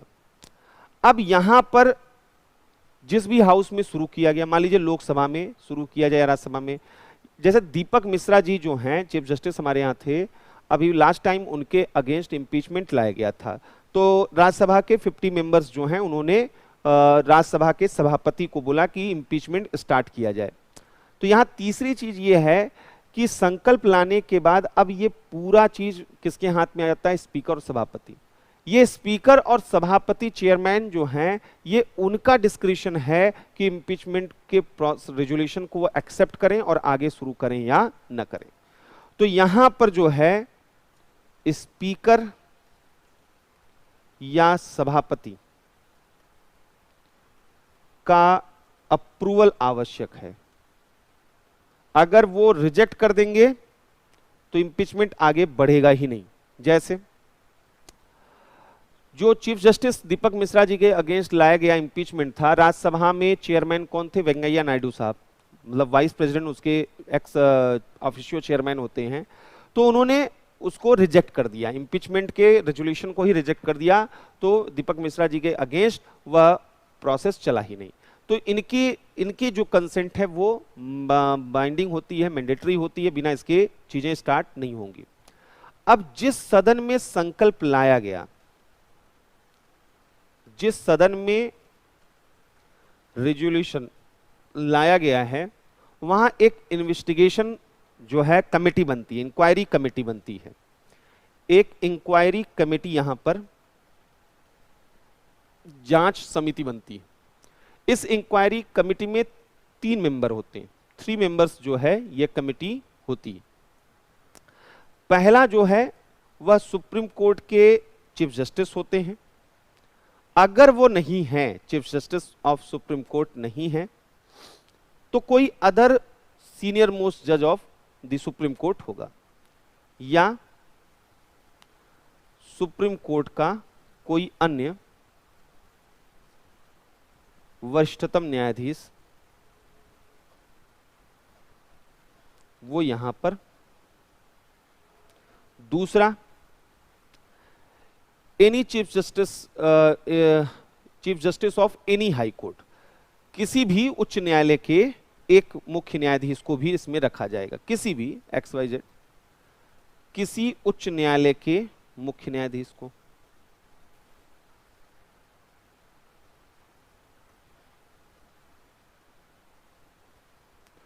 और तीसरा, राष्ट्रपति किसी डिस्टिंग्विश्ड ज्यूरिस्ट को यहां पर एक मेंबर बना दे, यानी कोई डिस्टिंग्विश्ड पारंगत जो है विधिवेत्ता। तो ये 3 मेंबर्स की कमेटी होती है। फर्स्ट हाउस में इंक्वायरी करती है कि जो जज के ऊपर आरोप लगाया गया, 2 आरोप हैं, या तो प्रूव्ड मिसबिहेवियर का और या इनकैपेसिटी का। वो देखेंगे कि ये आरोप सही है या नहीं है, और अगर आरोप सही है तो यहां पर जो है उनके खिलाफ जो है रेजोल्यूशन पास किया जाएगा फर्स्ट हाउस में। अगर वह गिल्टी हैं, यदि दोषी हैं कमेटी के अकॉर्डिंग, तो सदन में जो है वह सदन में वहां पर जो है सदन द्वारा संकल्प को पारित किया जाएगा स्पेशल मेजॉरिटी से, और पारित किया जाएगा। यहां पर जो है एक और चीज है, जब इंक्वायरी हो रही होती है तो उस वक्त जो है प्रेसिडेंट जजेस जो हैं वह खुद या अपने किसी रिप्रेजेंटेटिव के थ्रू अपना साइड वहां पर रख सकते हैं, अपना पक्ष वहां पर रख सकते हैं। तो सदन द्वारा संकल्प को पारित किया जाता है स्पेशल मेजॉरिटी से, तो यह दूसरे हाउस में जाता है। दूसरे सदन द्वारा भी, दूसरे सदन में कोई इंक्वायरी वगैरह नहीं होती, बस केवल रेजोल्यूशन को पास कर दिया जाता है, और वो भी स्पेशल मेजॉरिटी से। तो यहां से ये फिर पहुंचता है प्रेसिडेंट के पास, और राष्ट्रपति द्वारा वह रिमूव कर दिया जाता है, न्यायाधीश को पदमुक्त कर दिया जाता। तो जजेस का अपॉइंटमेंट कैसे होता है, जजेस का रिमूवल कैसे होता है, ये कुछ कुछ चीजें यहां पर देखने के लिए जरूरी थी। अब यहां पर तीसरा महत्वपूर्ण चीज है कि कुछ अलग अलग जजेस की कैटेगरी है, थोड़ा उसको भी देख लेते हैं। जैसे आर्टिकल 126, ये आपके नोट्स में है भी, बस यहां पर केवल समझते चलिए। Appointment of acting chief justice, मतलब कि कई बार जो हमारे चीफ जस्टिस हैं अगर वो एब्सेंट हैं तो वहां पर उनकी जगह पर कौन काम करेगा। तो बोला गया है कि when the office of chief justice of India is vacant और when the chief justice is by reason of absence और otherwise unable to perform the duties of his office, the duties of the office shall be perform by such one of the other जजेस of the court as the president may appoint for the purpose. तो कौन acting जज को appoint करता है? राष्ट्रपति। Article 126 कहता है कार्यकारी मुख्य न्यायाधीश, अगर मुख्य न्यायाधीश का पद रिक्त हो जाए या अनुपस्थित हो तो ऐसी स्थिति में राष्ट्रपति के द्वारा जो सर्वोच्च न्यायालय के अन्य न्यायाधीश हैं, अदर जजेस हैं, उनमें से किसी एक को एक्टिंग चीफ जस्टिस बना दिया जा सकता है। आइए दूसरा, अपॉइंटमेंट ऑफ एडहॉक जजेस, अस्थायी न्यायाधीशों की नियुक्ति, एडहॉक जजेस। आर्टिकल 127 क्या कहता है, थोड़ा इसको भी देखिए। If at any time there should not be a quorum, कई बार क्या होता है कि सुप्रीम कोर्ट में जो भी केसेस आ रहे हैं तो उसके लिए एक मिनिमम कोरम होना चाहिए। अब उतने न्यायाधीश है नहीं और मामले बहुत ज्यादा हैं, मतलब कि आपके पास मिनिमम जजेस है नहीं और नंबर ऑफ केसेस बहुत ज्यादा हैं, तो बर्डन आपके ऊपर क्या है, बहुत ज्यादा है।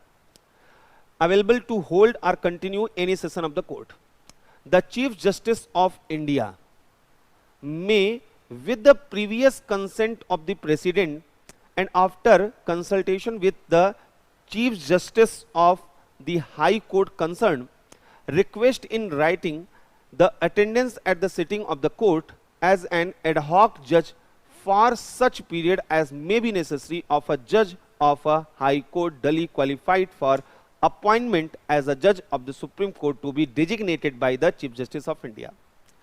अस्थायी न्यायाधीश या एडहॉक जज कब अपॉइंट किए जाते हैं?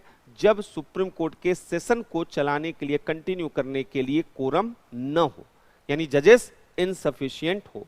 ऐसी स्थिति में एडहॉक जज को अपॉइंट किया जा सकता है। एडहॉक जज को कौन अपॉइंट करता है? Chief justice of India appoint करते हैं, लेकिन इसके लिए किससे वो कंसेंट लेते हैं? Previous consent president of India का लेते हैं। और क्या करते हैं? ये एडहॉक जज कौन होता है? ये एडहॉक जज हाई कोर्ट के जज होते हैं। एडहॉक कोर्ट हाई कोर्ट के जज होते हैं और हाई कोर्ट में वे जज जो सुप्रीम कोर्ट का जज बनने के लिए क्वालिफाई हो, यानी कम से कम 5 साल जज रह चुके हो।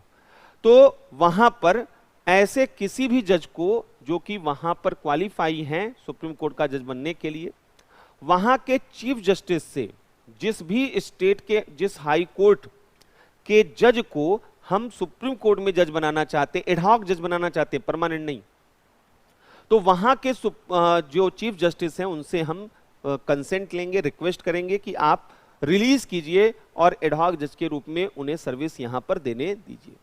तो अस्थायी न्यायाधीश अनुच्छेद 127 कहता है उच्च न्यायालय के किसी ऐसे न्यायाधीश को जो सर्वोच्च न्यायालय का न्यायाधीश बनने की योग्यता रखता हो, उन्हें मुख्य न्यायाधीश, भारत के मुख्य न्यायाधीश द्वारा राष्ट्रपति की पूर्व सहमति से और उस उच्च न्यायालय के मुख्य न्यायाधीश की सहमति से सर्वोच्च न्यायालय में अस्थायी न्यायाधीश के रूप में नियुक्त किया जा सकता है। तो यहां पर जो है वह आएगा और वह सर्वोच्च न्यायालय के न्यायाधीश के रूप में काम करेगा।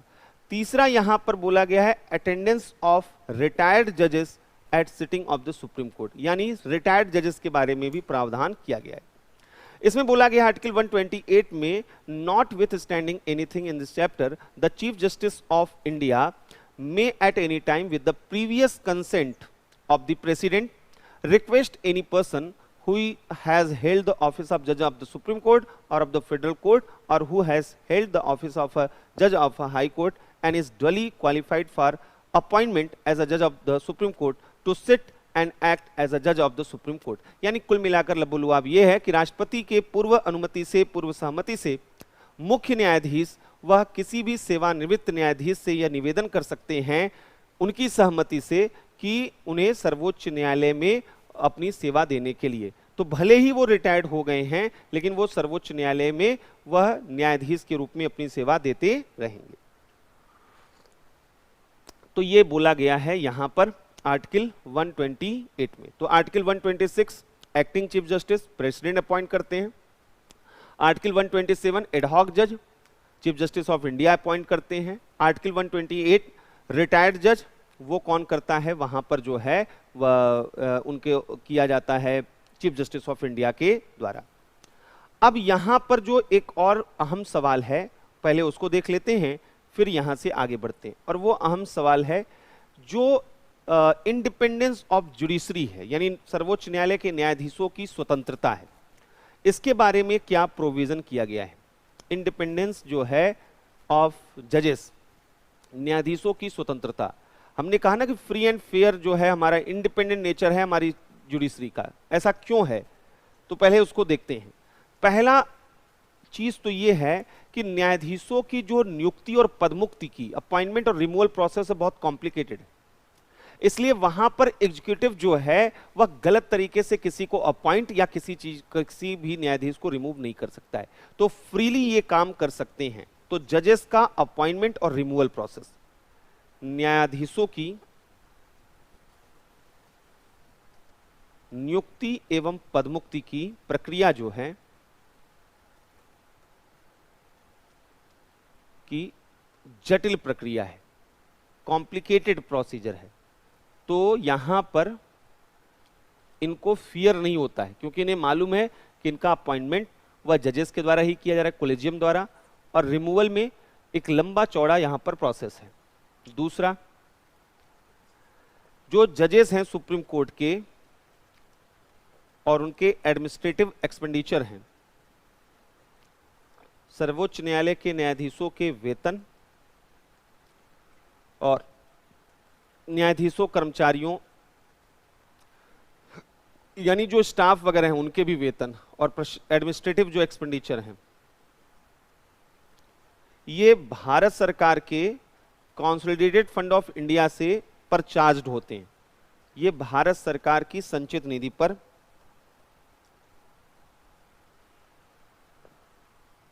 यानी इनके टेन्योर में कोई भी जो है फ्लक्चुएशन सैलरी की नहीं हो सकती है, कमी नहीं की जा सकती है, बढ़ाया जा सकता है, कम नहीं किया जाता है, भारत सरकार की संचित निधि पर भारित है। तो नॉन बेनिफिशियल कोई चेंजेस इनके टेन्योर के दौरान नहीं किया जा सकता है। तीसरा, संसद और स्टेट लेजिस्लेचर में, पार्लियामेंट और स्टेट लेजिस्लेचर में इनके कंडक्ट पर जो है कोई डिस्कशन नहीं हो सकता है, इनके आचरण पर चर्चा नहीं हो सकती है। एक्सेप्शन इसका है इंपीचमेंट, इंपीचमेंट जब चल रहा होगा तब तो इनको क्रिटिसाइज किया सकता है, अदरवाइज इनके कंडक्ट पर कोई चर्चा नहीं हो सकती। चौथा, कंटेम्प्ट ऑफ कोर्ट इनके पास एक पावर है। स्वतंत्रता क्या है कि अगर सुप्रीम कोर्ट हाई कोर्ट को कोई कमजोर करना चाहे तो ये क्या कर सकते हैं, कंटेम्प्ट ऑफ कोर्ट के नाम पर उसे पनिशमेंट दे सकते हैं। तो इनकी फ्रीडम, इनका इंडिपेंडेंस नेचर बना रहता है, इनका इंडिपेंडेंस नेचर बना रह सकता है। और आफ्टर रिटायरमेंट सेवानिवृत्त जो न्यायाधीश है वह कहीं भी एडवोकेसी नहीं कर सकता है। जो सेवानिवृत्त न्यायाधीश है वह कहीं एडवोकेसी नहीं कर सकता, अभिवचन नहीं कर सकता है, किसी न्यायालय या किसी अथॉरिटी के सामने वह अभिवचन मतलब वकालत यानी एडवोकेसी नहीं कर सकता है, एडवोकेट अब वो नहीं रह सकता। एक तो ये चीज यहां पर है। यहीं पर एक और चीज ये समझ में आ गया कि न्यायाधीश स्वतंत्र हैं, न्यायाधीशों की स्वतंत्रता के क्या क्या प्रावधान हैं, यानी फ्रीली काम कर सकते हैं, विदाउट प्रेशर काम कर सकते हैं, इतनी सुविधा उन लोगों को दी गई। अब यहीं पर एक चीज और है, जो इनका सीट है सुप्रीम कोर्ट का, जो है seat of supreme court, the supreme court shall sit in Delhi और in such other place or places as the chief justice of India may with the approval of president from time to time appoint. यानी कोई पूछे सर्वोच्च न्यायालय की अवस्थिति कहां है, तो सर्वोच्च न्यायालय दिल्ली में अवस्थित है, आर्टिकल 130। क्या और कहीं पर भी सर्वोच्च न्यायालय की सुनवाई हो सकती है? बिल्कुल हो सकती है। चीफ जस्टिस ऑफ इंडिया अगर चाहें राष्ट्रपति का अप्रूवल लेकर वो भारत के कहीं किसी भी जगह पर वह सर्वोच्च न्यायालय की सुनवाई कर सकते हैं। तो ये भी ध्यान रखना। तो सर्वोच्च न्यायालय का सिट या अवस्थिति, तो ये जो है आर्टिकल 130 में बोला गया है कि कहां पे होगा, दिल्ली में। और चीफ जस्टिस ऑफ इंडिया जो हैं राष्ट्रपति की अनुमति से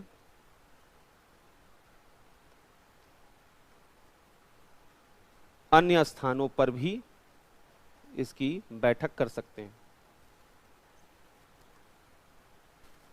तो ये सारी चीजें आपने देख ली यहां पर, जो सुप्रीम कोर्ट के बेसिक कंपोजिशन, कॉन्स्टिट्यूशन, स्ट्रक्चर, इनसे रिलेटेड था। अब आइए इसके फंक्शनल एस्पेक्ट की तरफ चलते हैं। सर्वोच्च न्यायालय का ज्यूरिसडिक्शन क्या है, यानी क्षेत्राधिकार सर्वोच्च न्यायालय का क्या है, यह बहुत इत्मीनान से और अच्छे से समझने की जरूरत है। पहला जो सबसे इंपॉर्टेंट चीज होता है वो समझिए। हमने आपको बताया कि हमारे यहां पर एक इंटीग्रेटेड जुडिशियल सिस्टम है, और इस इंटीग्रेटेड जुडिशियल सिस्टम में कोई भी केस पहले इनिशिएट किया जाता है वह सबऑर्डिनेट कोर्ट पे, फिर वहां से अपील करके हाई कोर्ट, और वहां से अपील करके सुप्रीम कोर्ट। यानी अगर सुप्रीम कोर्ट का ज्यूरिसडिक्शन हम देखें तो एक अपीलेट ज्यूरिसडिक्शन है कि वह अपीलों की, हाई कोर्ट से आए हुए अपीलों की सुनवाई करती है। लेकिन हमारा कॉन्स्टिट्यूशन कुछ ऐसे सरकम सिचुएशन को इमेजिन करता है जहां पर आपको अपील नहीं बल्कि डायरेक्ट आप सुप्रीम कोर्ट में जा सकते हैं। यानी किसी भी ऐसे केस को लेकर आप सुप्रीम कोर्ट में डायरेक्ट वहां पर एड्रेस कर सकते हैं, आपको सबऑर्डिनेट या हाई कोर्ट जाने की जरूरत नहीं। उन मामलों में जहां हम सीधे सुप्रीम कोर्ट में किसी केस को लेकर जा सकते हैं उन्हें हम सुप्रीम कोर्ट का ओरिजिनल ज्यूरिसडिक्शन कहते हैं। ओरिजिनल ज्यूरिसडिक्शन का मतलब है direct access to supreme court, आपकी पहुंच सीधे सर्वोच्च न्यायालय में है और वहां अन्य अदर कोर्ट्स में जाने की कोई जरूरत नहीं। हमारे कॉन्स्टिट्यूशन में ऐसा ही प्रोविजन आर्टिकल 131 में कहा गया है। यह आर्टिकल 131 जो कहता है यहां पर, अब उसको पहले तो एक बार समझते हैं। ये जो है ओरिजिनल ज्यूरिसडिक्शन यहां पर है सुप्रीम कोर्ट का, और ये क्या है पहले इसको एक बार देखते हैं। आर्टिकल 131 कहता है, subject to the provisions of this constitution the supreme court shall to the exclusion of any other court, यानी अन्य कोर्ट के पास यह अधिकार नहीं है। जो यह अधिकार है, यह अधिकार सर्वोच्च न्यायालय के ही पास है, एक्सक्लूसिव पावर है यह सर्वोच्च न्यायालय का। Have original jurisdiction in any dispute, कौन से डिस्प्यूट में, between the government of India and one और मोर स्टेट, भारत सरकार और एक राज्य या अधिक राज्यों के बीच में जो डिस्प्यूट्स होते हैं, उन डिस्प्यूट्स के केसेस जो हैं वो ओरिजिनल ज्यूरिसडिक्शन के अंदर आते हैं। Between the government of India and any state और states on one side and one और more other states on the other side, यानी भारत सरकार के साथ कुछ राज्य बनाम अन्य राज्य, तो एक इस तरीके का कॉम्बिनेशन भी वहां पर रहता है। और तीसरा, between two or more states, दो या अधिक राज्यों के बीच विवाद, तो भारत सरकार और किसी राज्य के विरुद्ध विवाद, भारत सरकार कुछ राज्य बनाम दूसरे राज्यों के विरुद्ध विवाद, एक राज्य बनाम दूसरे राज्य के विरुद्ध विवाद, अगर इस तरीके के डिस्प्यूट्स आते हैं तो यह ओरिजिनल ज्यूरिसडिक्शन के दायरे में आते हैं और यहां पर सुप्रीम कोर्ट में यह केस किया जा सकता है। तो ये जो है यहां पर आर्टिकल 131 में ओरिजिनल ज्यूरिसडिक्शन में आते हैं। यह आरंभिक क्षेत्राधिकार सर्वोच्च न्यायालय का होता है। आरंभिक क्षेत्राधिकार के साथ साथ यह एक्सक्लूसिव पावर है, यानी यह ऐसा पावर है जो और किसी के साथ शेयर नहीं किया जाता। यानी अगर गवर्नमेंट के डिस्प्यूट हो तो आप सबऑर्डिनेट कोर्ट में, हाई कोर्ट में ऐसे मामले नहीं ले जा सकते। गवर्नमेंट के जो डिस्प्यूट होते हैं वो केवल और केवल वह सुप्रीम कोर्ट में ओरिजिनल ज्यूरिसडिक्शन के थ्रू लाए जा सकते हैं। इसीलिए ऐसे केसेस को हैंडल करने की वजह से ही सुप्रीम कोर्ट को फेडरल कोर्ट के रूप में भी देखा जाता है, क्योंकि ये फेडरल डिस्प्यूट्स जो होते हैं वो ओरिजिनल ज्यूरिसडिक्शन में आते हैं। ये फेडरल नेचर के डिस्प्यूट्स हैं, संघीय प्रकृति के हैं। अब एक और यहां पर महत्वपूर्ण चीज यहां पर जो हमें समझना है, और वो ये है कि वैसे तो राज्यों के बीच, भारत सरकार या राज्य के बीच कोई भी विवाद होता है तो ऐसे डिस्प्यूट सुप्रीम कोर्ट के पास लाए जाते हैं। लेकिन कुछ ऐसे डिस्प्यूट्स भी हैं जो राज्यों के बीच भी हो सकते हैं, लेकिन सुप्रीम कोर्ट के ओरिजिनल ज्यूरिसडिक्शन में वो नहीं आते हैं, या सुप्रीम कोर्ट में ऐसे केसेस को नहीं लाया जा सकता। यानी ओरिजिनल ज्यूरिसडिक्शन जो सुप्रीम कोर्ट का है उसका एक्सेप्शन क्या है, उसका अपवाद क्या है। तो यहां पर देखिए जो अपवाद बताया गया है वो क्या बताया गया है कि the said jurisdiction shall not extend to a dispute arising out of any treaty, agreement, covenant, engagement, sanad or other similar instrument which having been entered into are executed before the commencement of this constitution continues in operation after such commencement or which provides that the said jurisdiction shall not extend to such a dispute. मतलब क्या है? संविधान लागू होने के पहले अगर राज्यों के बीच में या भारत सरकार राज्यों के बीच में कोई भी अगर समझौता, करार, प्रसंविदा, सनद हुआ है तो वो पहले का वहां पर है। अब उसके वजह से कोई विवाद अगर आ रहा है संविधान लागू होने के बाद, तो ये यहां पर सर्वोच्च न्यायालय के आरंभिक क्षेत्राधिकार में नहीं आता है। आप इस तरीके के मामले को लेकर नहीं है, क्यों? क्योंकि उस वक्त तो संविधान बना ही नहीं था, तब तक तो ओरिजिनल ज्यूरिसडिक्शन भी संविधान न्यायालय के पास नहीं था। ये संविधान लागू होने के पहले की बातें, और ऐसे विवादों का आपसी समाधान मीडिएशन के थ्रू होना चाहिए, आर्बिट्रेशन के थ्रू होना चाहिए। ऐसे विवादों का समाधान सर्वोच्च न्यायालय नहीं कर सकता है, क्योंकि भी हमारे एग्जिस्टेंस के पहले का यह मामला राज्यों के बीच का था। तो 1950 के पहले के विवाद अगर राज्यों के बीच में हैं, जो किसी समझौते, सनद या वहां पर जो है समय की वजह से हुए हैं, तो संविधान पूर्व ऐसे जो समझौते वगैरह हैं, ये सुप्रीम कोर्ट का ओरिजिनल ज्यूरिसडिक्शन के दायरे में नहीं आते। इसी तरीके से इन जो आर्टिकल 262 है, अनुच्छेद 262, आर्टिकल 262 में इंटर रिवर वाटर डिस्प्यूट के लिए एक ट्रिब्यूनल गठित करने की बात की गई है। अंतरराज्यीय जो जल विवाद प्राधिकरण है, inter state water dispute tribunal, उसके जो डिसीजन हैं उनके अगेंस्ट भी सुप्रीम कोर्ट में हम नहीं आ सकते। है तो वो स्टेट के ही डिस्प्यूट, लेकिन वहां पर ओरिजिनल ज्यूरिसडिक्शन लागू नहीं होता है। ऐसे ट्रिब्यूनल के डिसीजन को सुप्रीम कोर्ट में चैलेंज नहीं किया जा सकता है, तो वह भी ओरिजिनल ज्यूरिसडिक्शन के दायरे से बाहर है। तीसरा, फाइनेंस कमीशन वह रिकमेंड करता है कि जो रिसोर्सेज हैं उनका डिस्ट्रीब्यूशन केंद्र और राज्य की सरकारों में, सेंटर और स्टेट गवर्नमेंट में कैसे किया जाए। तो फाइनेंस कमीशन के जो रिकमेंडेशन है उनको लेकर कोई सुप्रीम कोर्ट में चैलेंज नहीं कर सकता है, क्योंकि यह जो फाइनेंस कमीशन के रिकमेंडेशंस होते हैं, भले ही वो स्टेट और गवर्नमेंट के बीच के रिलेशन को डिफाइन करते हों, लेकिन ये रिकमेंडेशन जो हैं एडवाइजरी नेचर होते हैं, बाइंडिंग नहीं होते हैं, और ये फाइनेंस कमीशन के रिकमेंडेशन को लेकर आप सुप्रीम कोर्ट में नहीं जा सकते। तो ये ओरिजिनल ज्यूरिसडिक्शन के बाहर है, ये उसके एम्बिट के बाहर है। तो पहला जो क्षेत्राधिकार सुप्रीम कोर्ट का है वो ओरिजिनल ज्यूरिसडिक्शन है, और ओरिजिनल ज्यूरिसडिक्शन में फेडरल डिस्प्यूट्स जो हैं वो सुप्रीम कोर्ट में आते हैं। और उसका एक्सेप्शन क्या है वो अभी हम लोग बात कर रहे थे कि अगर प्री कॉन्स्टिट्यूशनल लॉ है, इंटर स्टेट वाटर डिस्प्यूट है, फाइनेंस कमीशन के रिकमेंडेशन है, तो ये ओरिजिनल ज्यूरिसडिक्शन में नहीं आते, बाकी सारे मामले ओरिजिनल ज्यूरिसडिक्शन में आते। ओरिजिनल ज्यूरिसडिक्शन के बाद दूसरा महत्वपूर्ण जो ज्यूरिसडिक्शन सुप्रीम कोर्ट का है वह अपीलेट ज्यूरिसडिक्शन के रूप में होता है। अपीलेट ज्यूरिसडिक्शन का मतलब क्या है? हाई कोर्ट से सुप्रीम कोर्ट में अपील करना। ये मेनली 2-3 तरीके के होते हैं अपीलेट ज्यूरिसडिक्शन। एक है जो कॉन्स्टिट्यूशनल मैटर में अपील किया जा रहा है, एक जो सिविल मैटर में अपील किया जा रहा है, एक जो क्रिमिनल मैटर में अपील किया जा रहा है। एक चौथा भी अपील करने का तरीका होता है जिसे स्पेशल लीव पिटीशन कहते हैं, विशेष इजाजत याचिका। ये एसएलपी के रूप में होता है, ये भी एक तरीके का अपील होता है। क्या अंतर है इन चारों में, एक एक करके हमें देखना है। तो आर्टिकल 132 की हम बात कर रहे हैं, अपीलेट ज्यूरिसडिक्शन की बात यहां पे हम लोग शुरू करने जा रहे हैं। हमने कहा अपील 3 तरीके से किया जा सकते। एक, ऐसे मामलों में अपील जहां संविधान की व्याख्या जरूरी है, वह मामला हाई कोर्ट के पास है, लेकिन हाई कोर्ट को यह लगता है कि इसमें कॉन्स्टिट्यूशन का इंटरप्रिटेशन जरूरी है और वो सुप्रीम कोर्ट ही कर सकता है, तो ऐसे मामलों में अपील जो है वह सुप्रीम कोर्ट के पास की जाती है। दूसरा, सिविल मामला है, यानी नागरिकों के बीच में आपस में कोई डिस्प्यूट है, कहीं पर एम्बिग्विटी है, लॉ की एम्बिग्विटी की वजह से, क्लियरिटी ना होने की वजह से एक डिस्प्यूट है, तो वह सिविल मैटर में वहां आ रहा। और तीसरा, क्रिमिनल मैटर। हाई कोर्ट में कोई मामला है, क्रिमिनल मैटर क्या हो गया? जहां पर किसी शख्स ने दूसरे शख्स की प्रॉपर्टी या उसकी बॉडी को डैमेज किया है या उसको जो है वहां पर अटैक किया है, तो ऐसे मामले क्रिमिनल मैटर होते हैं। तो क्रिमिनल मैटर, सिविल मैटर और constitutional matter, article 132 constitutional matter में अपील की बात करता है।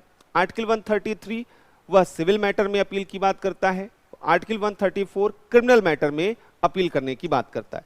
आर्टिकल 131 क्लॉज 1 की बात करते हैं। An appeal shall lie to the supreme court, कोई भी एक अपील सुप्रीम कोर्ट में लाया जा सकता है, फ्रॉम एनी जजमेंट, डिग्री और final order of high court. यहां पर 2-3 शब्द हैं, थोड़ा ध्यान रखिएगा।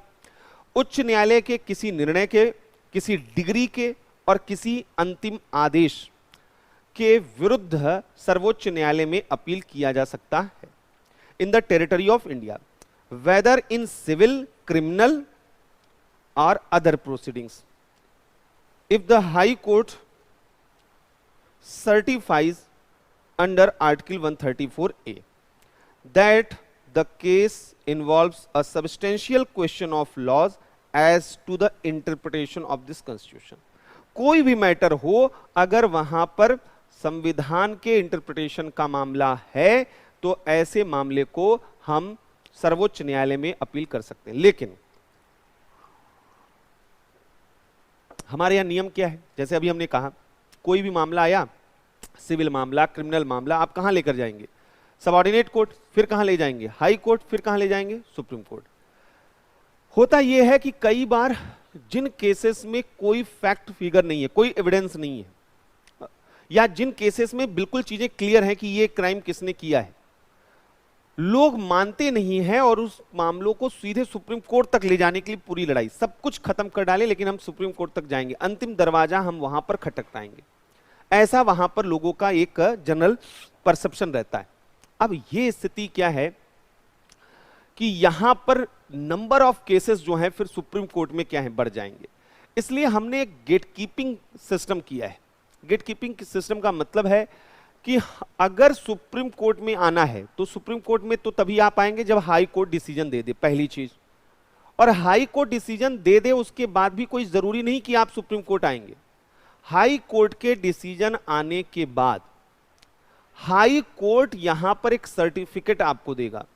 सर्टिफिकेट में ये लिखा होगा कि ये ऐसा केस है जिस केस में इतने सब्सटेंशियल जो हैं फैक्ट फिगर हैं कि आप सुप्रीम कोर्ट में अपील कर सकते हैं। बिना उस सर्टिफिकेट के सुप्रीम कोर्ट में अपील नहीं किया जा सकता है, हाई कोर्ट से अगर सुप्रीम कोर्ट में जाना है। क्लियर है? ये जो सर्टिफिकेट का प्रोविजन है यह आर्टिकल 134 क्लॉज ए में ऐड किया गया है। तो आर्टिकल 132 जो है वह कहता है कि संवैधानिक मामले जहां पर संविधान की व्याख्या से जुड़ा प्रश्न निहित हो, ऐसे मामलों में अगर हाई कोर्ट सर्टिफाइड करता है तो सर्वोच्च न्यायालय में अपील किया जा सकता है। पहली चीज तो यहां पर यह समझना था। अब देखिए दूसरा, आर्टिकल 133 क्या कहता है? An appeal shall lie to the supreme court from any judgment, decree और final order in a civil proceeding of a high court in the territory of India if the high court certifies under article 134A। क्या आधार पर? अगर उच्च न्यायालय को लगता है कि that the case involves a substantial question of law of general importance, यानी सामान्य महत्व के कानून की जो है प्रश्न उसमें निहित हैं और इसलिए इसका जो है सुनवाई वहां पर होना चाहिए दीवानी मामलों में। That in the opinions of the high court that set question needs to be decided by the supreme court. कुल मिलाकर अगर हाई कोर्ट को यह लगता है कि उसमें ऐसा प्रश्न निहित है सामान्य महत्व का जिसकी व्याख्या सर्वोच्च न्यायालय द्वारा होनी चाहिए, तो हाई कोर्ट सर्टिफाइड करेगा और सिविल प्रोसीडिंग्स में, सिविल मामलों में हम सुप्रीम कोर्ट में क्या कर सकते हैं? अपील कर सकते हैं। तो आर्टिकल 133 हमें सुप्रीम कोर्ट में अपील करने का अधिकार देता। अब आइए आर्टिकल 134 देखिए, ये क्रिमिनल मैटर में जो है यहां पर बोला गया है। An appeal shall lie to the supreme court from any judgment, final order और sentence in a criminal proceedings. ये क्या है? Criminal proceeding of a high court in the territory of India if the high court, अगर high court वहां certificate दे। क्या? तो यहां पर बोला गया है कि एक कोई भी ऐसा मामला जिसमें जो है अगर हाई कोर्ट ने डिसीजन दिया है तो आप सुप्रीम कोर्ट में वहां पर जा सकते हैं, सुप्रीम कोर्ट में आप जा सकते हैं। लेकिन एक यहां पर एक्सेप्शन है, एक एक्सेप्शन क्रिमिनल मैटर में है जो कॉन्स्टिट्यूशनल और सिविल मैटर में नहीं। और वो क्या है? वो ये है कि कॉन्स्टिट्यूशनल और सिविल मैटर में कोई भी मामला हो, अगर आप सुप्रीम कोर्ट में अपील करना चाहते हैं तो हाई कोर्ट का सर्टिफिकेशन आपके पास होना चाहिए आर्टिकल 134A के तहत।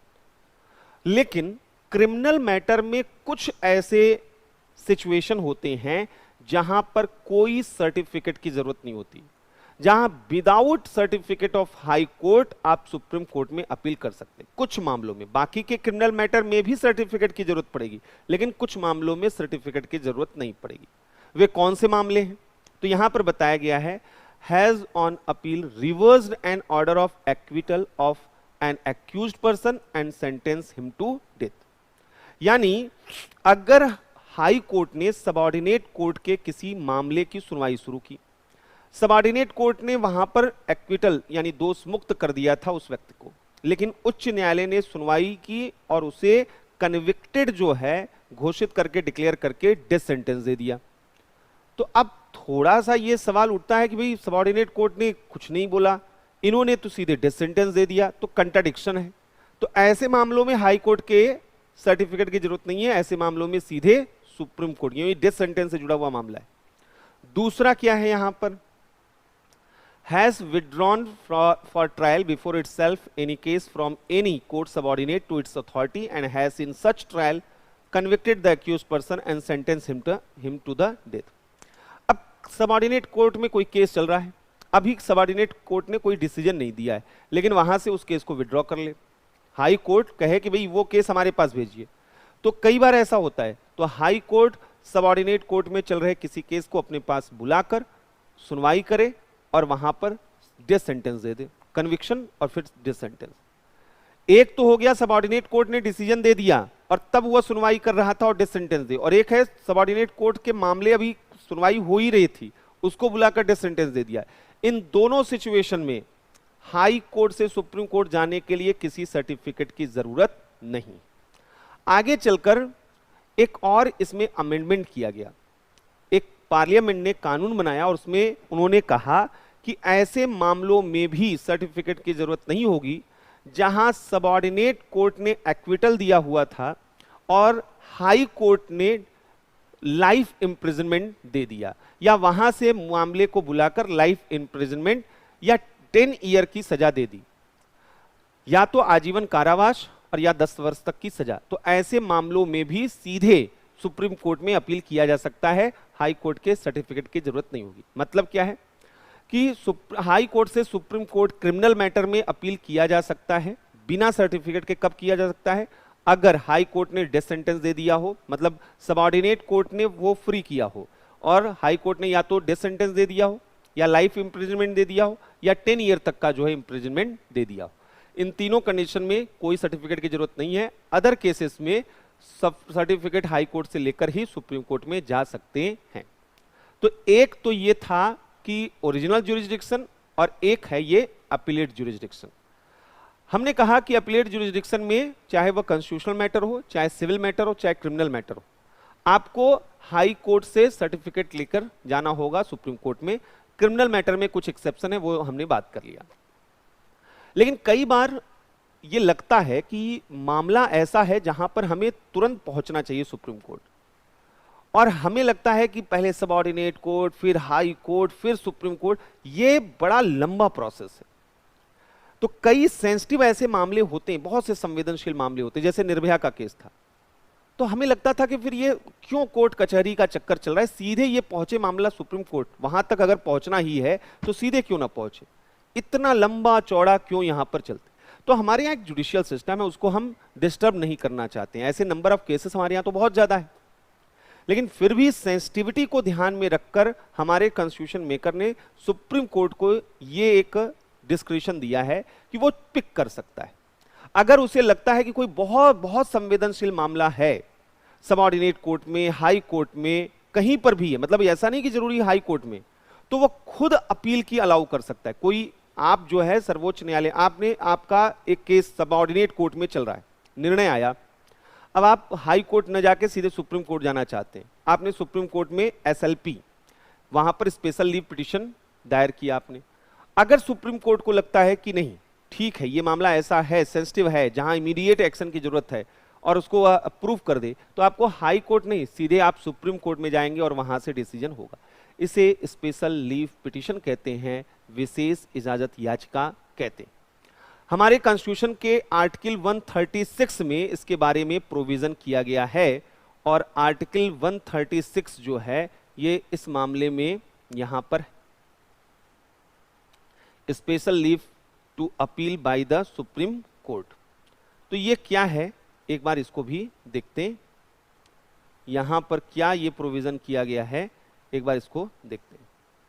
आर्टिकल 136 देखिए क्या कहता है, not with standing anything in this chapter the supreme court में इन इट्स डिस्क्रिशन, ये इसका विवेकाधिकार है, डिस्क्रिशन है इसका, grant special leave to appeal from any judgment, decree, determination, sentence or order in any case or matter passed or made by any court or tribunal in the territory of India।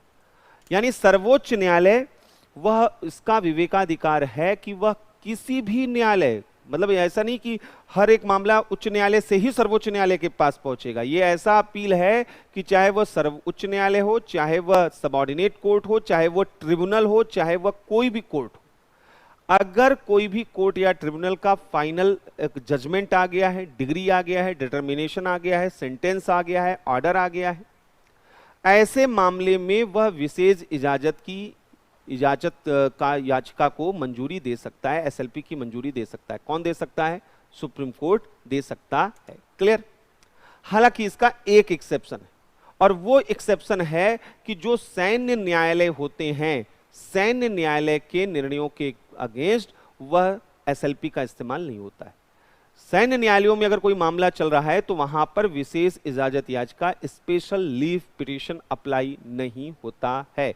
Other किसी भी case में, चाहे वह civil हो, चाहे वह criminal case हो, चाहे कॉन्स्टिट्यूशनल मैटर का इंटरप्रिटेशन हो, किसी भी केस में वह किसी भी कोर्ट के judgment, decree, determination, sentence, order, किसी के भी अगेंस्ट आप जो है सुप्रीम कोर्ट में याचिका, अपील याचिका दायर कर सकते हैं। इसे एसएलपी कहते हैं, इसे स्पेशल लीव पिटीशन कहते हैं। क्लियर? तो हमने देखा ओरिजिनल ज्यूरिसडिक्शन, हमने देखा अपीलेट ज्यूरिसडिक्शन और हमने देखा स्पेशल लीव पिटीशन। एक बार इसको कमरे पे, घर पे रिवीजन कीजिएगा।